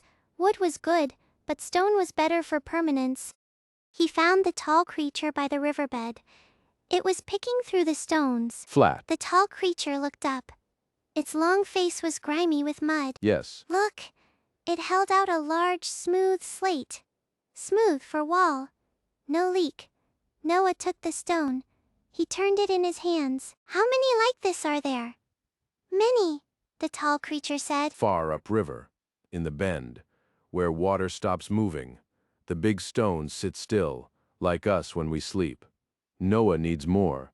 Can you bring them all, or do you need help? The tall creature scratched its chin with a long claw. I strong, it said. But I slow. My legs are long. They trip on roots. Need short legs, fast feet, to carry. I know someone fast. He pointed toward the tree line. The small ones, the squirrels of this place, they climb trees. They know the paths. If you guide them, they can carry what you cannot. The tall creature tilted its head. Small ones? They are weak. Soft skin. Break easily. The tall creature snorted. No help for tall friend. We work together. Equal strength. Equal weight. Noah corrected gently. You lift. They carry. It is fair. The tall creature considered this. Then it nodded. Fair. Show me the path. They walked back toward the shelter. The sun was rising. Pink light touched the clouds. The air smelled of wet earth and pine. The settlement was waking up. Creatures stretched, yawned, looked at the new houses with pride. And more to be done. Back at the clearing, Noah gathered the small creatures. They skittered on the branches above, chattered in high pitches. Flat stones, Noah told them. In the river bend, you bring them to the tall friend. He stacks them for walls. You get credit for every stone. One of the small creatures dropped down. It landed on a branch near Noah's head. Credit. What is credit? Trust and food. Later, when we have farms. And bread. But first, stones. Can you do this? The small creature chattered excitedly. It jumped to another branch, then another. We bring all. It looked down at the tall creature who was waiting patiently by the pile of rough logs. Hey, big one! Hold your hand out! I have a flat stone! The tall creature extended a massive claw. The small creature dropped the slate onto it. It clattered loudly, then it scampered back up the tree. Faster than before. Happy. Noah watched them work. It was chaotic, but it was working. He felt a surge of energy. This was how cities grew, not by force, by partnership, by shared purpose. We need grain, wheat, or something like it. Can grow fast. Feed everyone. The large beast came out of the shelter. It shook its head, sending raindrops flying from its spines. Grain? It asked. Eat plants? We eat meat. Big meat. From river. Fish jumping. Wild boar with tusks. Noah does not want to kill. He looked at the beast's eyes. We need plants. To save the animals. To balance. You understand? Balance is survival. If we eat everything, nothing is left. Then we starve. Do you want to starve? The large beast grumbled. It sat down heavily. The ground shook. Starve bad, but meat good. Meat strong, plants make strength too. Think of the vines, they hold the roof. Stronger than muscle. Plants grow back, muscle tires. We plant gardens. Near water, you help dig. Your claws make holes fast. The large beast looked at its claws, then at the forest, then at Noah. We dig, for no kill, for green food. Okay? Okay. And we need teachers. Someone to teach the young ones. How to read, how to write, how to build. The tall one is smart. The small creature called from a branch above. It held up another stone. Tall one knows shapes. Tall one makes straight lines. The tall creature looked embarrassed. It shuffled its feet. I like patterns. Symmetry. Beauty in order. Not just strength. Then you are our teacher. He turned to the large beast. And you are our builder. The small ones are our couriers. And I am the planner. Noah looked around at the growing crowd of monsters. They were no longer just survivors. They were citizens of a place that was theirs. He felt a smile touch his lips. It was dangerous here, hard work, but it was real. The jungle air hung heavy and wet against my skin, a thick blanket of humidity that smelled of rotting vegetation and distant storm clouds. I had been walking for hours, driven by a compulsion I couldn't quite name, following the faint hum of something ancient beneath the earth. The trees here were different, taller, darker, their bark etched with symbols that matched the fragments in my head, but meant nothing to my eyes. My engineering mind tried to parse them as mechanical schematics, but they refused to resolve into logic. They were art, history, a warning? Then I saw it. Not a structure built by hand, but one grown from stone and crystal, emerging from the canopy like a jagged tooth. It was an entrance, half swallowed by centuries of vines, leading down into the dark. I didn't hesitate. I stepped through the archway, leaving the sunlight behind for the cool, still darkness of the interior. The air inside was dry and sharp with ozone. Light bled from veins in the walls, crystalline structures pulsing with a soft blue rhythm. In the center of the vast chamber, suspended in a column of solidified energy, lay a figure, a woman. She looked pristine, untouched by time, her skin pale as moonlight, her hair floating around her head as if underwater. I approached slowly, my heart hammering against my ribs. This was no monster. This was a person, or something like one. I reached out, my hand trembling, and touched the surface of the crystal. It was warm. "Hey," I said. My voice echoed lonely and small in the vastness. "Can you hear me?" The light within the column flared bright white for a second, then settled back to a gentle blue. The woman's eyelids fluttered. Her breathing hitched, audible even from here. She didn't move her body, but her eyes opened. They were violet, deep and ancient, and they locked onto mine instantly. "Who is there?" she asked. Her voice was clear, resonating in my bones rather than my ears. "The air, it tastes of fear. Is someone else here?" "No," I said, taking a step closer. "It's just me. My name is Noah Ashford." "Noah," she tested the name, turning her head slightly, the movement stiff, as if waking from a long dream. "That is not a name from the old tongue. You are not of the city. I don't know what city you mean," I said. "I'm a college student. I was in my dorm, and then I woke up by a river on a continent I've never seen. Where am I?" "You are in the heart chamber," she replied.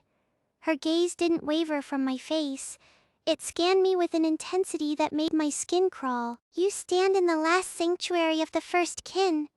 And yet, you do not wear the marks of the hunters. You carry no steel." "I'm not a hunter," I said, lowering my hands to show them empty.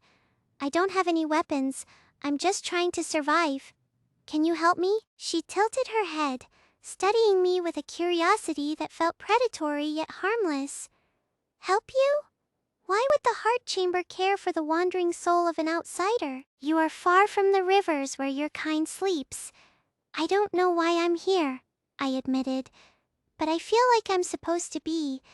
There's something wrong with this world. The animals, they're changing. They're becoming monsters, but they're scared. I won't hurt them. I've seen what happens when we try to kill things that don't deserve it." "Monsters," she repeated, the word tasting sour on her tongue. "You speak of the beasts as if they are victims. The creatures outside hunger for blood. They tear at the flesh of the weak. They're confused," I said firmly.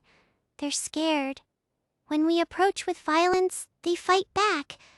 But if you give them space, if you listen..." "Listen?" She laughed, a sound like wind chimes in a storm. "To the growls of death? To the hisses of poison? It is futile, Noah Ashford. Only stone remains. Only crystal endures. Everything else burns. I'm trying to build something new. A settlement. But I can't do it alone. I need knowledge. History. Who are you?" Then, slowly, she pushed herself up within the crystal. The energy field rippled but held firm. "I am Lyra," she said. And you smell of rain and iron. You came back to a place you have never been." "Never been?" I frowned. I've never seen this continent before today. Lyra's eyes widened slightly, the violet depths swirling with confusion. She leaned forward, pressing her hand against the crystal from the inside. Her fingers pressed into the surface, leaving no mark, yet the crystal seemed to yield to her touch. "Impossible," she whispered. "The doors close for 1,000 years. No one returns. Not ever." "I know," I said, "but I'm here now, and I need your help, Lyra. Not because I think you're a monster, but because I think we might be the only two people who can stop this." "Stop what?" she asked. Her voice was quieter now, stripped of its earlier haughtiness. Fear or hope? The end is coming, the sky breaks, the earth cracks. Why should I waste my breath on a stranger? We are not stopping anything. Her voice sharp against the hum of the chamber. We are remembering how it was before the blood began to flow. You speak of monsters as if they are people. They are hunger. They are instinct stripped of shame. I've seen them look at me, I countered. Not with hunger, with confusion. One of them, a thing with scales like obsidian and eyes that held too much intelligence, it didn't attack. It watched. It waited. If they were just hunger, they would have eaten me, but they didn't. Because you're small. Lyra dismissed the idea with a wave of her hand against the crystal barrier. And because you smell of no fear sweat. You are an anomaly, Noah Ashford. A glitch in the memory of the earth. I'm a student, I insisted. I build things. I organize resources. I don't care about your old tongue, or your first kin. I care that there are creatures outside that are scared and dangerous because they don't know what to do with themselves. And I care that I need to set up a base camp before the storm hits tonight. Lyra tilted her head, her violet eyes narrowing. A base camp? You intend to live in the wilds of the broken land? With them? She gestured vaguely toward the ceiling, as if she could see the jungle canopy through miles of stone and energy. They will tear your bones from your body before you can lay a single stone. Maybe? I said. Or maybe not. If I don't try, they win by default. Every time I've refused to kill something that could have killed me, it's left me alone. It's a pattern. Patterns are data. Data is useful. Data does not stop the sun from burning. But she did not look away from me. The tension in her shoulders had eased, just slightly. The rigid posture of the preserved relic was giving way to the slump of a waking mind. You are stubborn. I can feel it in your pulse. It beats like a trapped bird. It beats like an engineer who has no idea what he's doing but refuses to stop, I said. Look, Lyra, you've been asleep for, how long? 1,000 years. The world has changed. If you want to help me understand it, come out. Break the crystal. Let's walk. I cannot leave this chamber until the resonance fades, she replied. If I break it now, the energy backlash will kill us both. You would be ash before your skin blackened. So wait, I said, pacing a small circle in the dust-covered floor. My boots crunched loudly in the silence. While you wait, tell me something. Why are you here? What was this place? The heart chamber holds the seed of the first kin, Lyra explained, her gaze drifting to the pulsing veins in the walls. It keeps the balance. It filters the madness from the earth. Without it, the world rots. The monsters are not created by malice, Noah Ashford. They are the symptoms of a sick world. We are the doctors, or we were, and now the machine is broken. That is why I sleep. If I wake fully, the feedback will shatter my mind. But you touched the seal. You stabilized it. For a moment, just a moment, I didn't do anything, I said. You existed here, she corrected. Presence is a form of action in the old ways. Your soul is loud. It drowns out the static. She leaned her forehead against the crystal again, her eyes closing for a brief second. It is quiet when you are near. The screaming in my head stops. I stopped pacing.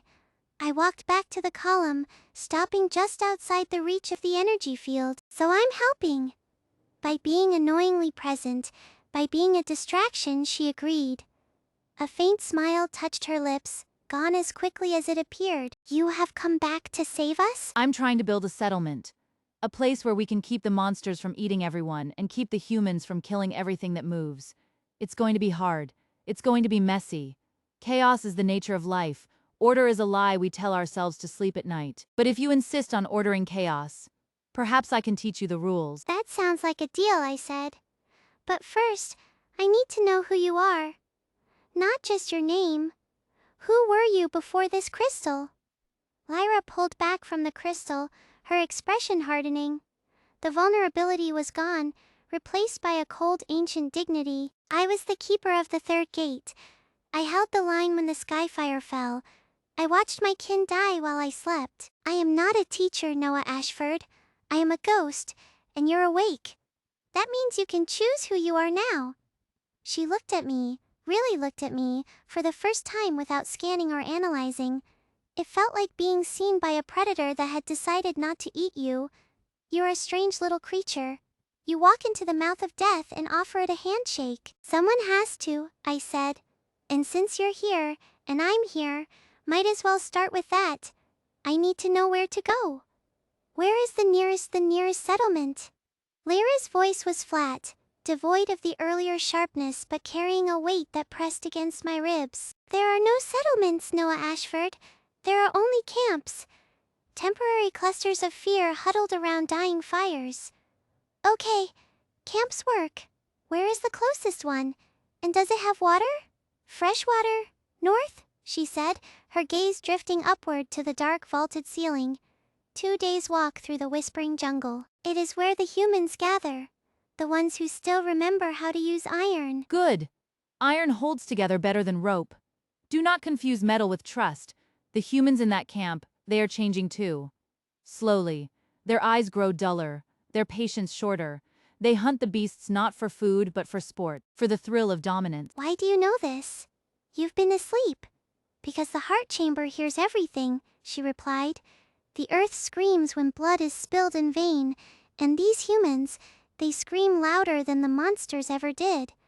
A chill crawled up my spine, unrelated to the temperature of the chamber. So I have monsters on one side and crazy hunters on the other? Monsters are honest. Hunters lie to themselves every time they draw their blades, but you do not need them yet. You need a foundation. She turned her body in the crystal, the light catching the sharp angles of her cheekbones. There is a valley to the east. It was once a garden. The soil there is not poisoned by the recent wars. It sleeps beneath layers of ash and stone. Soil that works. That's huge. Do I need special equipment? Seeds? No seeds are needed yet, she said. The earth remembers how to grow if it is not disturbed by violence. But you will need shelter. The rains tonight will be acidic. They will eat through canvas and thin wood. Acid rain? I checked my pockets out of habit, finding only lint and a broken zipper pull. I don't have acid-resistant materials. You have yourself, and you have your mind. You are an engineer, are you not? You build with what is at hand? I guess so, I admitted. But usually I'm building bridges or engines, not survival huts for people who want to eat me. The monsters will not eat you if you stop running. Run toward them. Not in aggression, in invitation. If I run toward a beast with scales and teeth, it's going to think I'm either food or a threat. It will see your intent, she insisted. Intent is a frequency. You are broadcasting confusion. Change the signal. How? Show them you are useful. Monsters value utility. They do not understand art or history or war, but they understand structure. They understand purpose. Build something that stands. Let them watch it stay standing when the wind blows. I looked around the chamber again, really looked at it, trying to see past the ancient grandeur to the raw materials available. The stone walls were rough-hewn but solid. The floor was flat. Solid foundation. Good. And the rain, if I layer the ground with clay and seal it with resin, can I make a base that holds? Resin is scarce, but pine pitch works if you bake it correctly. I don't have pine trees here. There are ironwoods nearby, she corrected. Their sap is thick and sticky. It burns slow and smells like burning hair.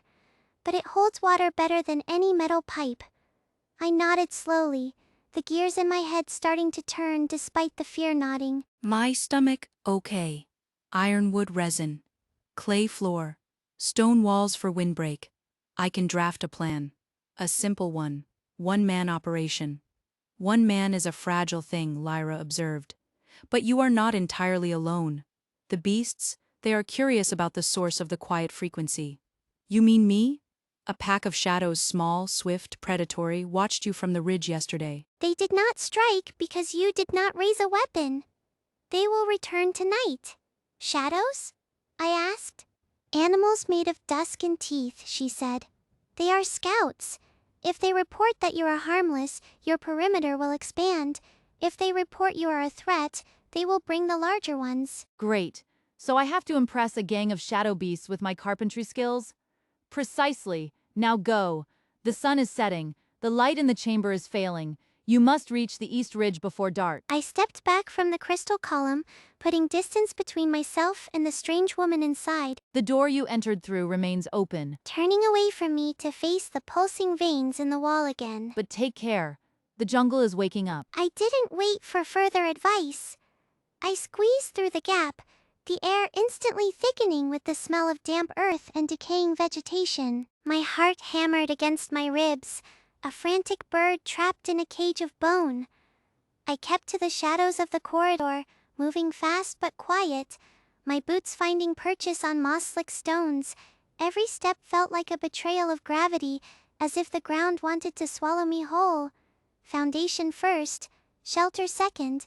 The corridor ended at a narrow ledge overlooking a ravine. Below, the jungle was a sea of black and green, illuminated by the pale, sickly glow of bioluminescent fungi clinging to the trees. I could hear them now, the shadows Lyra had mentioned. Not with their eyes, but with the air pressure shifting around me. I didn't have a hammer, I didn't have nails. I had my hands and the debris scattered on the ledge near the exit of the ruins. Broken pottery shards, twisted metal rods from collapsed supports, thick fibrous vines hanging like curtains. It was enough. It had to be.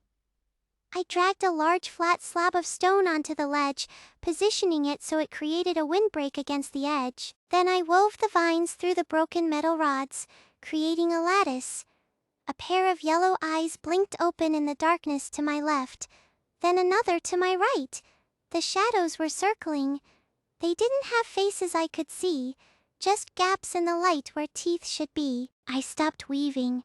I stood up slowly, keeping my hands visible and open. "I am not prey," I called out. My voice cracked, dry and thin.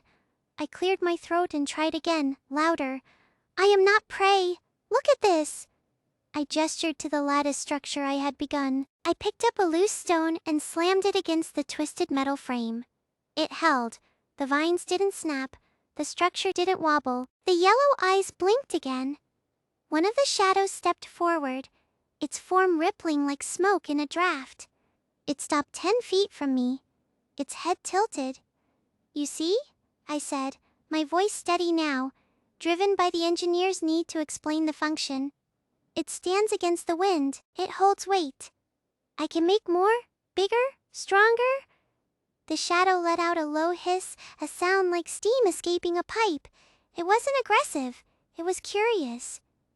"I need clay," I continued, pointing toward the base of the cliff wall behind me. "To seal it, to keep the rain out. But I need the vines to hold the shape. Do you have vines? Can you bring them?" The shadow didn't answer with words. It simply vanished into the darkness, reforming a moment later, carrying a thick bundle of green, sap-dripping vines in its maw. It dropped them at my feet. Another shadow appeared, carrying a handful of smooth, flat stones. Then another. They came not as attackers, but as suppliers. A workforce. I looked down at the pile of offerings. My hands shook as I began to sort the stones from the vines. "Thank you," I whispered, but they were here, and they were working. The work was exhausting. The air was thick with humidity, making every breath feel like inhaling hot soup. I layered the clay I scraped from the cliff wall onto the base of the structure, sealing the gaps between the stone floor and the wooden frame. The shadows watched, their yellow eyes unblinking in the dark. Occasionally, one would drop another vine or a stone when I ran out. A silent transaction of utility for survival. By the time the acid rain began to fall, my back was screaming, and my fingers were raw. The first drops hissed as they hit the exposed rock, eating away at the surface. I pulled my jacket over my head and scrambled under the partial roof of the lattice structure I had built. It was tiny, barely enough room to sit, but the rain pattered harmlessly against the vines and metal, dripping through into a manageable trickle on the clay floor. I huddled there, shivering as the cold bit into my bones. The shadows remained at the edge of the light, watching. They didn't come closer. They didn't leave. They just waited. A new sound cut through the rain, not the chittering of the shadows, but the rhythmic thud of heavy boots on stone and the glint of metal. I froze. My heart stopped. Through the gaps in the lattice, I saw lights moving on the ridge above me. Torches, many torches, and the clatter of armor. Human camp. I whispered to myself. The words tasted like ash. Lyra had said they were changing, that they hunted for sport. But they were also people, or what was left of them. The thudding grew louder. Boots landed on the ledge just above my hiding spot. Dust rained down into my lap. "Check the ruins!" a voice shouted. It was rough, tired, and edged with fear. Anything that moves is a target. Anything that stands. The sun hung low over the horizon, casting long bruised shadows across the valley floor. The air was thick with the scent of damp earth and unwashed bodies, a pungent cocktail that no amount of morning breeze could quite dissipate. I sat on a rough-hewn log, my back against the trunk of an ancient oak, watching the river bend around the corner where the first real structures were beginning to rise. But they weren't mine. Across the water, the ground shook with a rhythmic, mechanical thud that vibrated through the soles of my boots. It was a sound I had learned to dread, not because it was loud, but because of what it represented. Efficiency without empathy, order without soul. Look at them. Standing beside me, he wiped sweat from his brow with the back of a dirty hand, leaving a streak of grime across his forehead. It's impressive, I'll admit. But it feels wrong, like watching ants march into a trap. The trap is already sprung, I said, my voice low. You can hear the gears grinding in their heads, not just in their machines. Elias shifted his weight, kicking at a clump of grass. The grass gave way to reveal the tangled roots of the surrounding forest, a chaotic tangle that mirrored the messy, vibrant lives of the creatures fleeing from the other side of the river. "Do you think they'll stay? All of them?" "They won't have a choice," I replied. "Not if Darius has his way." As if summoned by the name, a shadow detached itself from the tree line further down the bank. It moved with a frantic, desperate energy, bounding over roots and rocks with a speed that defied its large hunched frame. The creature was a Goliathkin, its skin the color of wet slate, its eyes wide with terror. Behind it, more shapes followed. A swift stalker, trembling so hard its claws clicked together, a moss weaver, dragging its broken leg, its tendrils limp and gray. They poured into our clearing like water breaking through a dam. They didn't stop to talk. They didn't ask for permission. They simply collapsed, gasping, their bodies heaving with the effort of escape. Darius's voice cut through the humid air, sharp and commanding, echoing from the direction of his settlement. It was amplified by some crude acoustics technology booming across the river. "Return to your posts. Productivity halts only when death approaches." A swift stalker, a lithe creature with fur like spun silver, flinched at the sound. It looked up at me, its eyes pleading. He breaks them," it whispered, its voice raspy from fear. "When they slow down, when they bleed, he does not see pain, he sees only loss of time." I stood up, my knees popping. I walked past Elias, moving toward the cluster of frightened beasts. My heart hammered against my ribs, not with fear, but with a fierce, protective anger. This was not the way. This was not how you built a home. "Come here," I said softly to the swift stalker. "Sit. Rest." The creature hesitated, its ears twitching. "He will come for us. He says all land belongs to the Iron Collective. He says we are resources, not people." "You are not resources," I said, kneeling down so I was at eye level with the small beast. "You are guests, and you are safe here. For now." "For now," the moss weaver croaked from the ground, lifting its head weakly. "How long until he finds us?" "His machines, they do not sleep. They do not stop.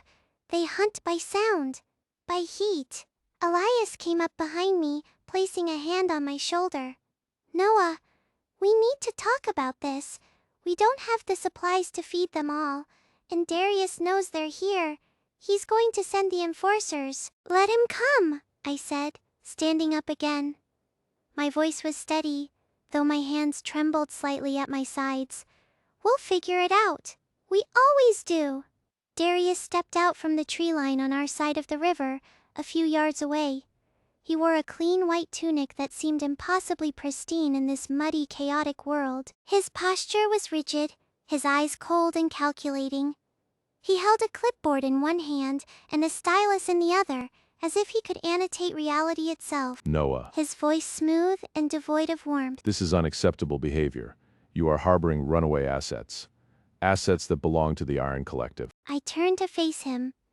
The river flowed between us, a dark, swirling barrier that felt like the only thing keeping us apart. They are not assets, Darius. They are living beings, and you treat them like spare parts. Efficiency requires structure. Stepping closer to the water's edge, he did not look at the huddled creatures on our side. He looked only at me. Chaos is the enemy of progress. Those creatures were inefficient. They wasted time, they made mistakes. I corrected it. By removing them, you broke their legs. Unable to hold back any longer, You literally broke their bodies because they moved too slowly. Darius blinked, as if considering whether that statement was relevant to the metric at hand. Pain is a feedback loop. It teaches compliance. Without compliance, there is no order. Without order, there is only starvation and death. I am building a sanctuary of logic. You're building a prison. You're building a graveyard, I said, stepping forward until the mud sucked at my boots. The water lapped at the hem of my trousers, cold and indifferent. A place where nothing grows because nothing is allowed to breathe. You confuse sentiment with strategy, Noah. Look at what I have achieved. 300 units housed. 10,000 bricks laid in a week. A supply chain that operates on 4-hour shifts. It is mathematically perfect.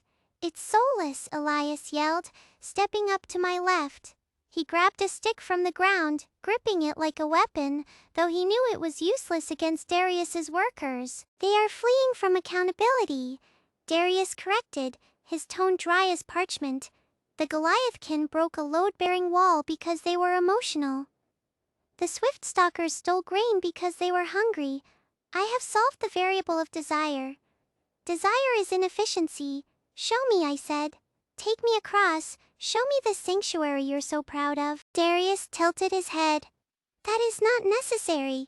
You can hear it, can't you? The harmony of productivity? I hear screaming, I replied. Elias lowered the stick slightly. Noah, don't engage him. He's stalling. His enforcers are flanking us in the trees. I can see their shadows moving. I know, I said, keeping my eyes locked on Darius. Let them come. Darius sighed. A short, sharp exhale through his nose. You always do this, Noah. You romanticize decay. You see potential where there is only waste. Those creatures you sheltered? They are dead weight. In my settlement, every muscle has a purpose. Every tear is factored into the yield. He tapped his stylus against the clipboard. I am offering you a choice, Noah. Not out of kindness, out of pragmatism. Join me. Use your organizational skills where they matter. Help me bring order to this chaos. I don't want to order chaos. I said. I want to live in it. Then you are a fool. He turned his back on us, signaling to the tree line. Then you will be processed with the rest of the inefficient mass. From the dense brush behind him, 6 figures emerged. They were tall, encased in heavy articulated armor that looked like exoskeletons made of riveted plate. Their faces were hidden behind visors that glowed with a faint red light. Enforcers. They moved in perfect unison, their footsteps silent on the soft bank, closing the distance between us and the refugees huddled at my back. The Swift Stalker whimpered, burying its face in the moss.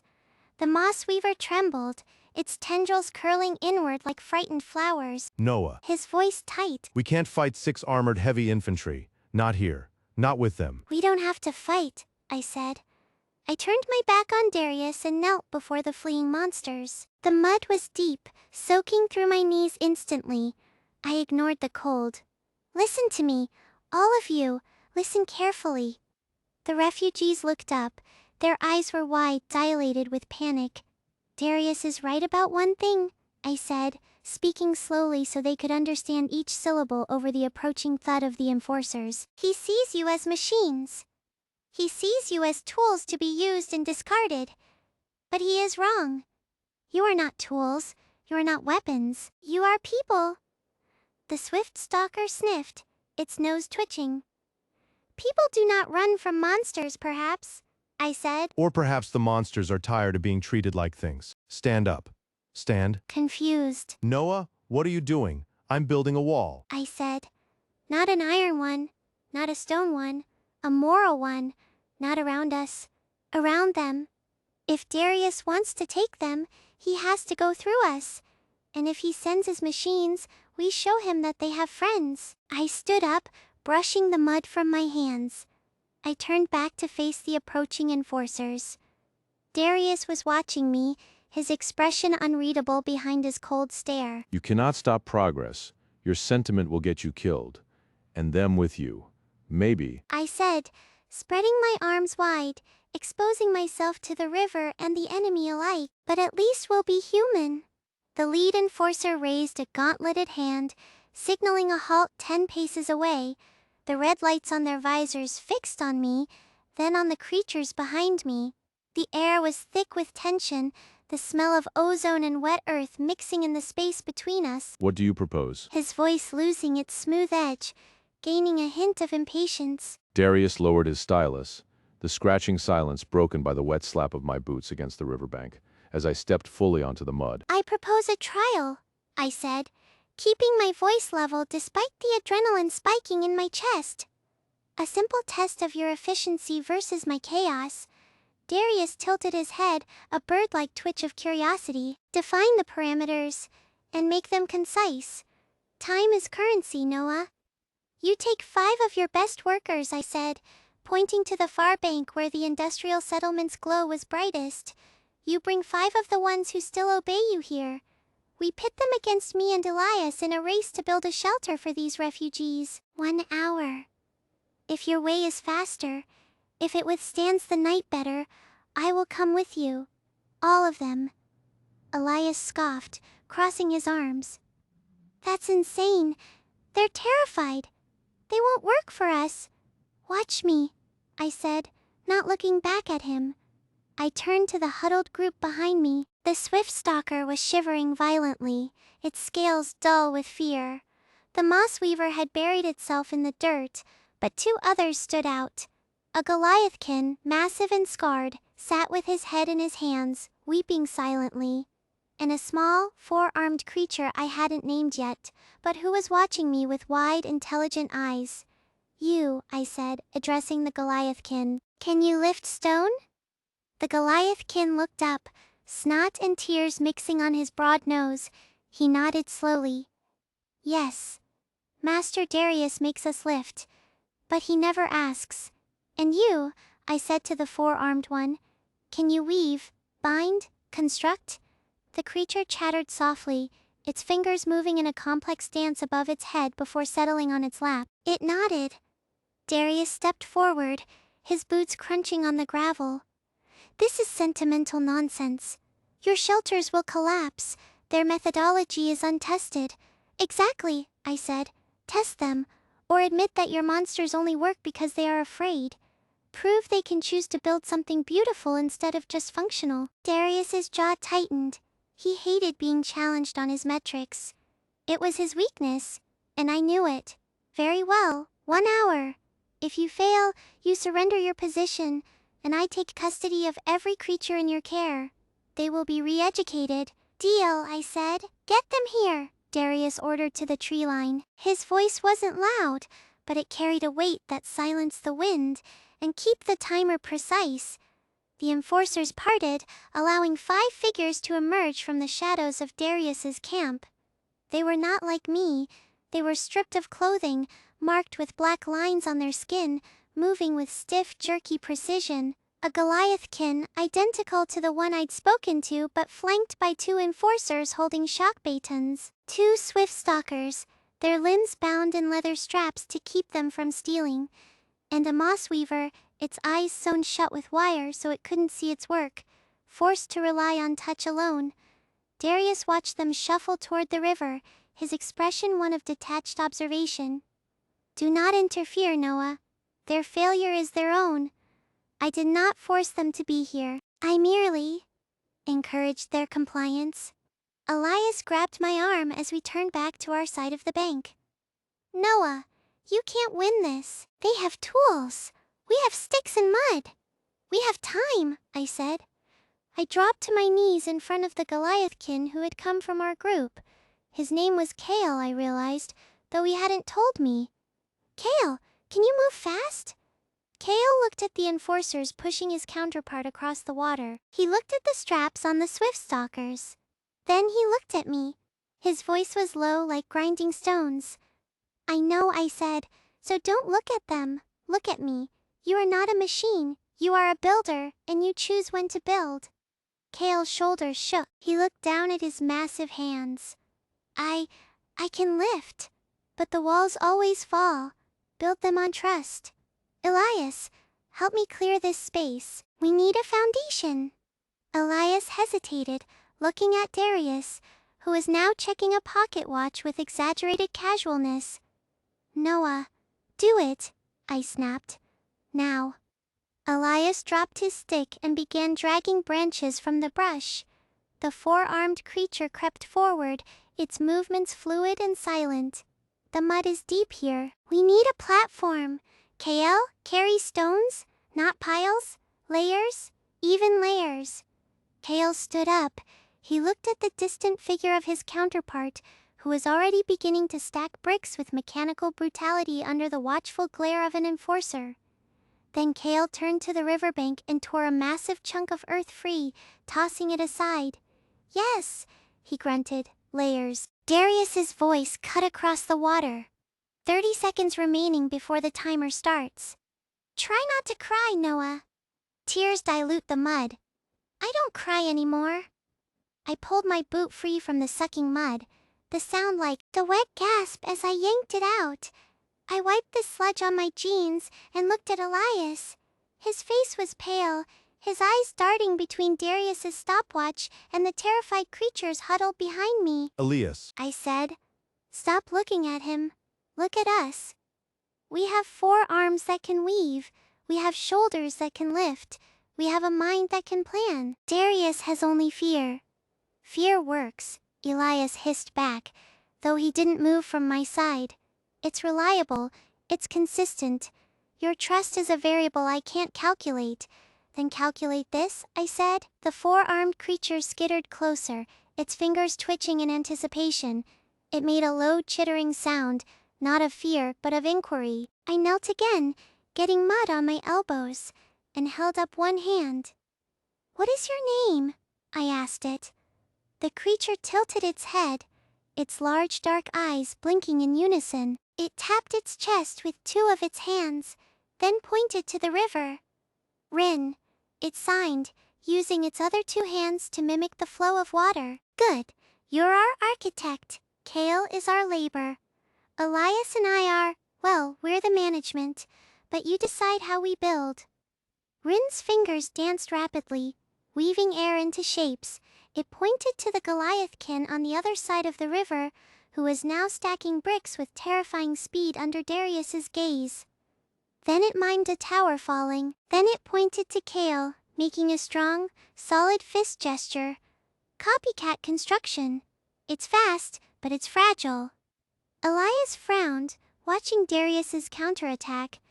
Darius is using a modular grid. Prefabricated stress points. It's efficient. I stood up and turned to Kale. Kale, do not look at him. Look at the ground. We are not stacking bricks. We are weaving roots. Rin, show him. Rin immediately began pulling long, flexible vines from the riverbank, twisting them with impossible speed. The moss weaver, still half buried in the dirt behind us, stirred. It lifted its head, its blind eyes sensing the disturbance. Help them, I told the moss creature. Wrap the foundation. Bind it tight.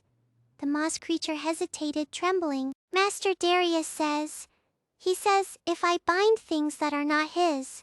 Darius is not here, I said firmly. I am not asking you to steal, I am asking you to build, for yourself. The moss weaver shuddered, then slowly extended a tentative tendril toward the vines Rin was laying out. It touched them, then recoiled, as if shocked by its own initiative. Why are you helping us? He had begun to move stones, but he was moving slowly, deliberately, ignoring Darius's camp entirely. I won't, I said. If we fail, I take the blame. If we succeed, you keep your autonomy. That is the contract. Kale stared at me for a long moment, his massive face unreadable. Then he grunted and hoisted a heavy slab of granite onto his shoulder. The ground is soft here, he rumbled. Use the riverbank mud, Elias said, stepping forward. He had picked up a fallen branch, examining it with critical eyes. It hardens like concrete when mixed with gravel. Rin, can you separate the gravel from the sand? Rin chattered affirmatively, its forearms moving in a blur as it began sorting materials with surgical precision. The moss weaver joined in, its tendrils acting as natural sieves, filtering the mud into perfect consistency. On the other side of the river, Darius shouted an order. His workers moved faster, their movements jerkier, more desperate.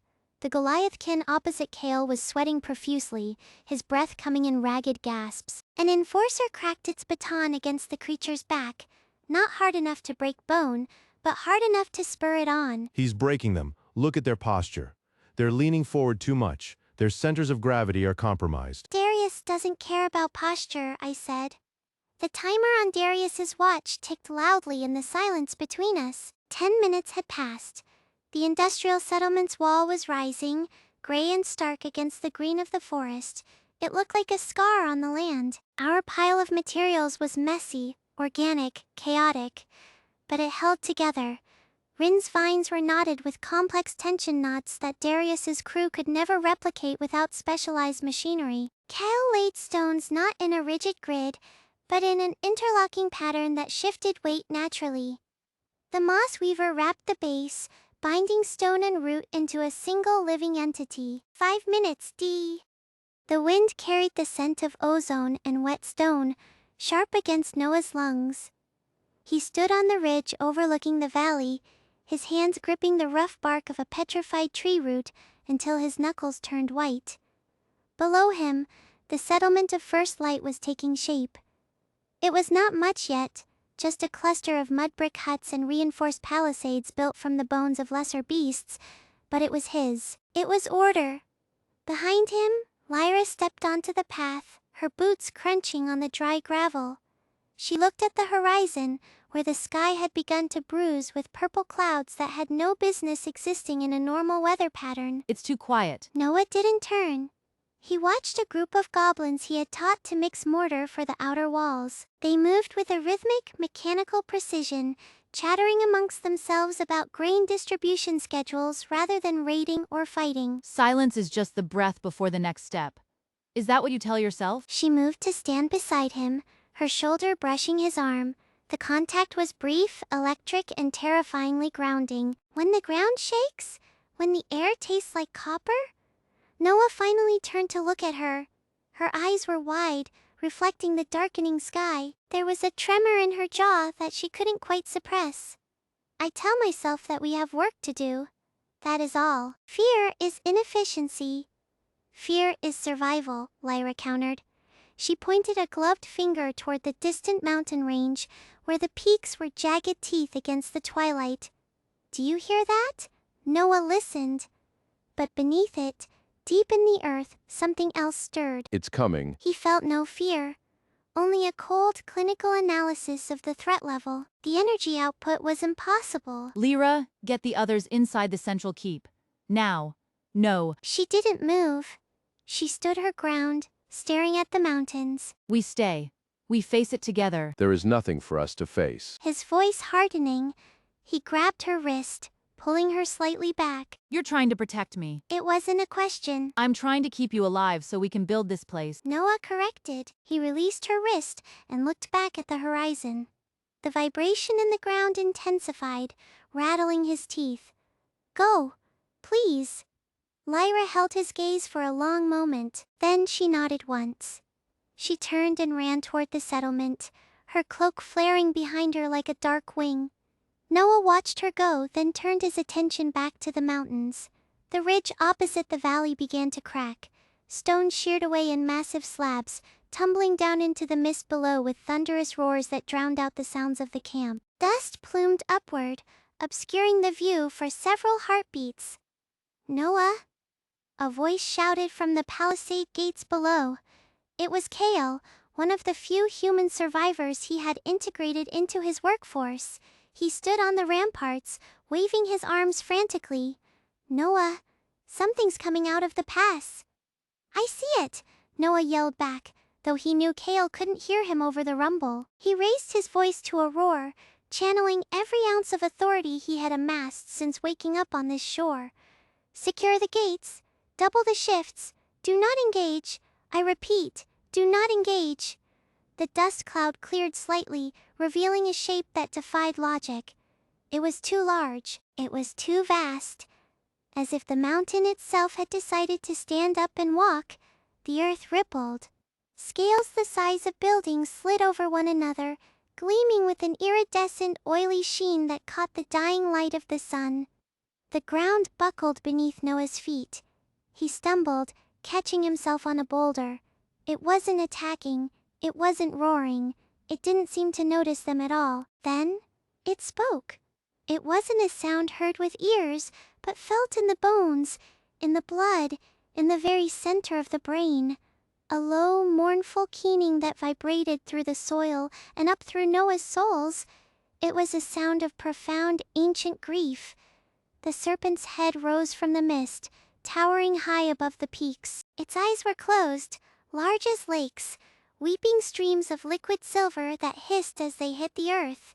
Tears of metal rained down into the valley, melting the snow and boiling the rivers. Below, in the settlement, the screaming started, not in anger, in terror. The goblins dropped their tools. The humans fell to their knees. Noah stared up at the colossal eye, weeping silver tears that mirrored the stars beginning to poke through the brew. Noah gripped the edge of the stone until his fingers cramped, forcing himself to look away from the weeping eye and down at the chaos unfolding in his city. He could feel Lyra's absence like a missing limb. She had fled to safety, leaving him alone with the impossible weight of the moment. But he wasn't looking for her. He was looking at the monsters. From the tree line on the far ridge, heads popped up, dozens of them, then hundreds. Goblins, wolves with fur like steel wire, even a few larger beasts Noah had only ever seen as threats in his early days, now froze, their ears swiveling toward the sky. They weren't running from the world beast. Noah. His voice cracking through the din. He was standing on the ramparts of the central keep, pointing frantically at the horizon. The ground is shaking, the walls are holding, but the stone is singing. What is happening? Noah didn't answer immediately. He watched as a small pack of goblins scurried out from behind their mud brick shelters, not toward the gates, but toward the edge of the valley, looking up at the serpent. One of them raised a hand, palm open, in a gesture that felt uncomfortably like prayer. It's not shaking. His voice straining against the pressure in the air. It's crying. Crying? Beasts don't cry. They bleed. They roar. This thing, it's weeping metal. The earth is burning below its chin. Noah. Another voice cut through the haze. It was Jaren, one of the human engineers, scrambling up the ladder to join Kale on the ramparts. The structural integrity of the northern wall is compromised. The vibrations are resonating at a frequency that's cracking the foundation. We need to evacuate the lower districts. Absolutely not. His eyes never leaving the colossal head hovering above the mist. If we move now, we panic. If we panic, we die. Stand fast, Jaren. Reinforce the joints with timber and mud. Do not let a single soul run. But the tears, Jaren argued, gesturing wildly at the silver streams falling into the valley. They're melting the permafrost. The river is rising. If we don't pull back, we'll be underwater before the thing finishes its lament. The river is rising because it's crying, His tone flat, absolute. not because it's angry. Look at the other beasts, Jaren.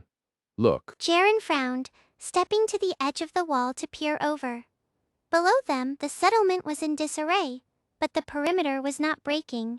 The monsters, those who had once been his greatest liabilities, were gathering near the outer walls, watching the sky with a stillness that terrified Noah more than any roar could have. They're listening. The urgency draining out of his voice. Why aren't they attacking? Why aren't they running? Because they remember, a voice said softly from behind Noah. Noah spun around. Lyra had returned.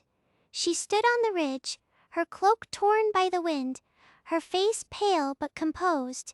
She hadn't gone far. She had stopped at the tree line, watching him watch the monster. It remembers humanity. The words barely audible over the mournful keening that vibrated in Noah's teeth. Noah turned back to the beast, his heart hammering against his ribs. What does it remember? Us. Stepping closer to stand beside him, she didn't look at Noah. She looked up into the giant silver-tiered eye of the world beast. Before the silence, before the ruin, before we became this. She gestured vaguely at her own armored form, then at the settlement below. It's not a predator. It's a ghost. And it's calling home. Calling who? Though he already feared the answer. It's crying for us. Turning her head slightly to look at Noah, her eyes were wide, filled with a terrible pity. Noah felt the blood drain from his face. He looked down at his hands, stained with mud and soot, then back at the settlement where humans and monsters worked, side by side. He had thought he was building a new world. But to the world beast, he was just a monument to a graveyard. What do we do? His voice barely a whisper. Lyra shook her head slowly. We don't know, but we can't stop it, and we can't ignore it. The first world beast has awoken. That means there are others. And if this one is crying, what will the others do when they arrive? Frost crept up the petrified roots beneath Noah's. Kale's voice cracked like a whip, cutting through the thick, metallic humidity that had settled over the ridge. He pointed down at the valley floor, his hand trembling not from fear now, but from exhaustion. Look at the lower district. The silver tears are mixing with the runoff. It's turning the soil into slurry. Noah didn't look away from Lyra. It's not slurry, he said, his voice tight. It's fertilizer. The metal is dissolving. Look closer. Look closer. Jaren shrieked from behind them, leaning over the parapet so hard his boots slipped on the wet stone. I'm looking at a disaster. The goblin quarters are sinking. They're screaming for help. No one is screaming. She stepped forward, her boots crunching on the frost-covered gravel. They are weeping, but not from pain. Noah finally forced himself to look down. The scene below was shifting. The panic that had gripped the settlement hours ago had evaporated, replaced by a strange, eerie stillness. The goblins weren't running. They were standing in the streets, their small faces tilted upward, mouths open as they caught the falling silver droplets on their tongues. Some fell to their knees, touching the ground where the tears pooled. They're drinking it. His brow furrowed in confusion. Is it poison? Should we send medics down there? If you send anyone down there, Turning to face them fully now, his eyes hardening. you will start a war with a god. Stay up here. Watch. Learn. Learn what? That we are living in the shadow of a grieving monster? That our city is built on its grief? You're looking at it wrong? He walked to the edge of the ridge, looking out toward the tree line. The other beasts were still there, watching, not hiding. Watching. You see a threat. Lyra sees a ghost. I see a neighbor. A neighbor that could crush us with a sneeze? Noah, please, use your head. This is the world beast. The legends say they shape the continents. If it moves one finger, our foundation goes with it. The legends are wrong. Her voice was quiet, but it carried across the wind with unnatural clarity. The legends were written by those who ran. They didn't write about those who stayed, or those who listened. Noah closed his eyes for a second, listening. A low rhythmic thrumming. Heartbeats. Hundreds of them! From the forest. Listen. Jaren scowled. I hear wind. No, I hear breathing. Lyra corrected. She took a step toward the edge, her hand outstretched as if she could touch the distant shape. They're coming. Not just one, all of them. The world beast didn't wake up alone. It woke up because it heard us. Us? Kale blinked. Us. We are. We are just people building a town. We are not what it lost. You built order? The realization hitting him with the force of a physical blow. He looked down at his settlement, the neat rows of goblin huts, the reinforced walls, the scheduled shifts of labor. It was exactly what the monster had mourned. The structure? The purpose? The community? We built what it remembers. And now it's coming to see if we're real. Real or not. Crossing his arms against the cold. That mountain-sized serpent is leaking molten metal into our river. If it doesn't stop crying soon, we'll be floating on a sea of silver. We need to act. Now. Run? Hide? Fight? Which one do you think works against a creature that cries tears of liquid steel? Jaren opened his mouth, then closed it. He looked down at the valley again. The water level in the river was rising. Yes, but it wasn't flooding. It was filling. And the goblins, they were building dams, not with sandbags, with stone, with precision, coordinating. They're directing the flow. His anger fading into awe. They're channeling the tears away from the homes, toward the fields. Noah. Her voice dropping to a whisper. She didn't look at him. She stared at the horizon, where the mist was parting further. Shadows were moving on the peaks beyond the immediate valley. Tall serpentine shapes detaching themselves from the rock faces, one by one. Then dozens. Do you see them? Noah squinted. Yes, more eyes opening in the distance, silver glinting in the twilight. Her eyes were wide, filled with a terror that had nothing to do with death and everything to do with recognition. It's calling.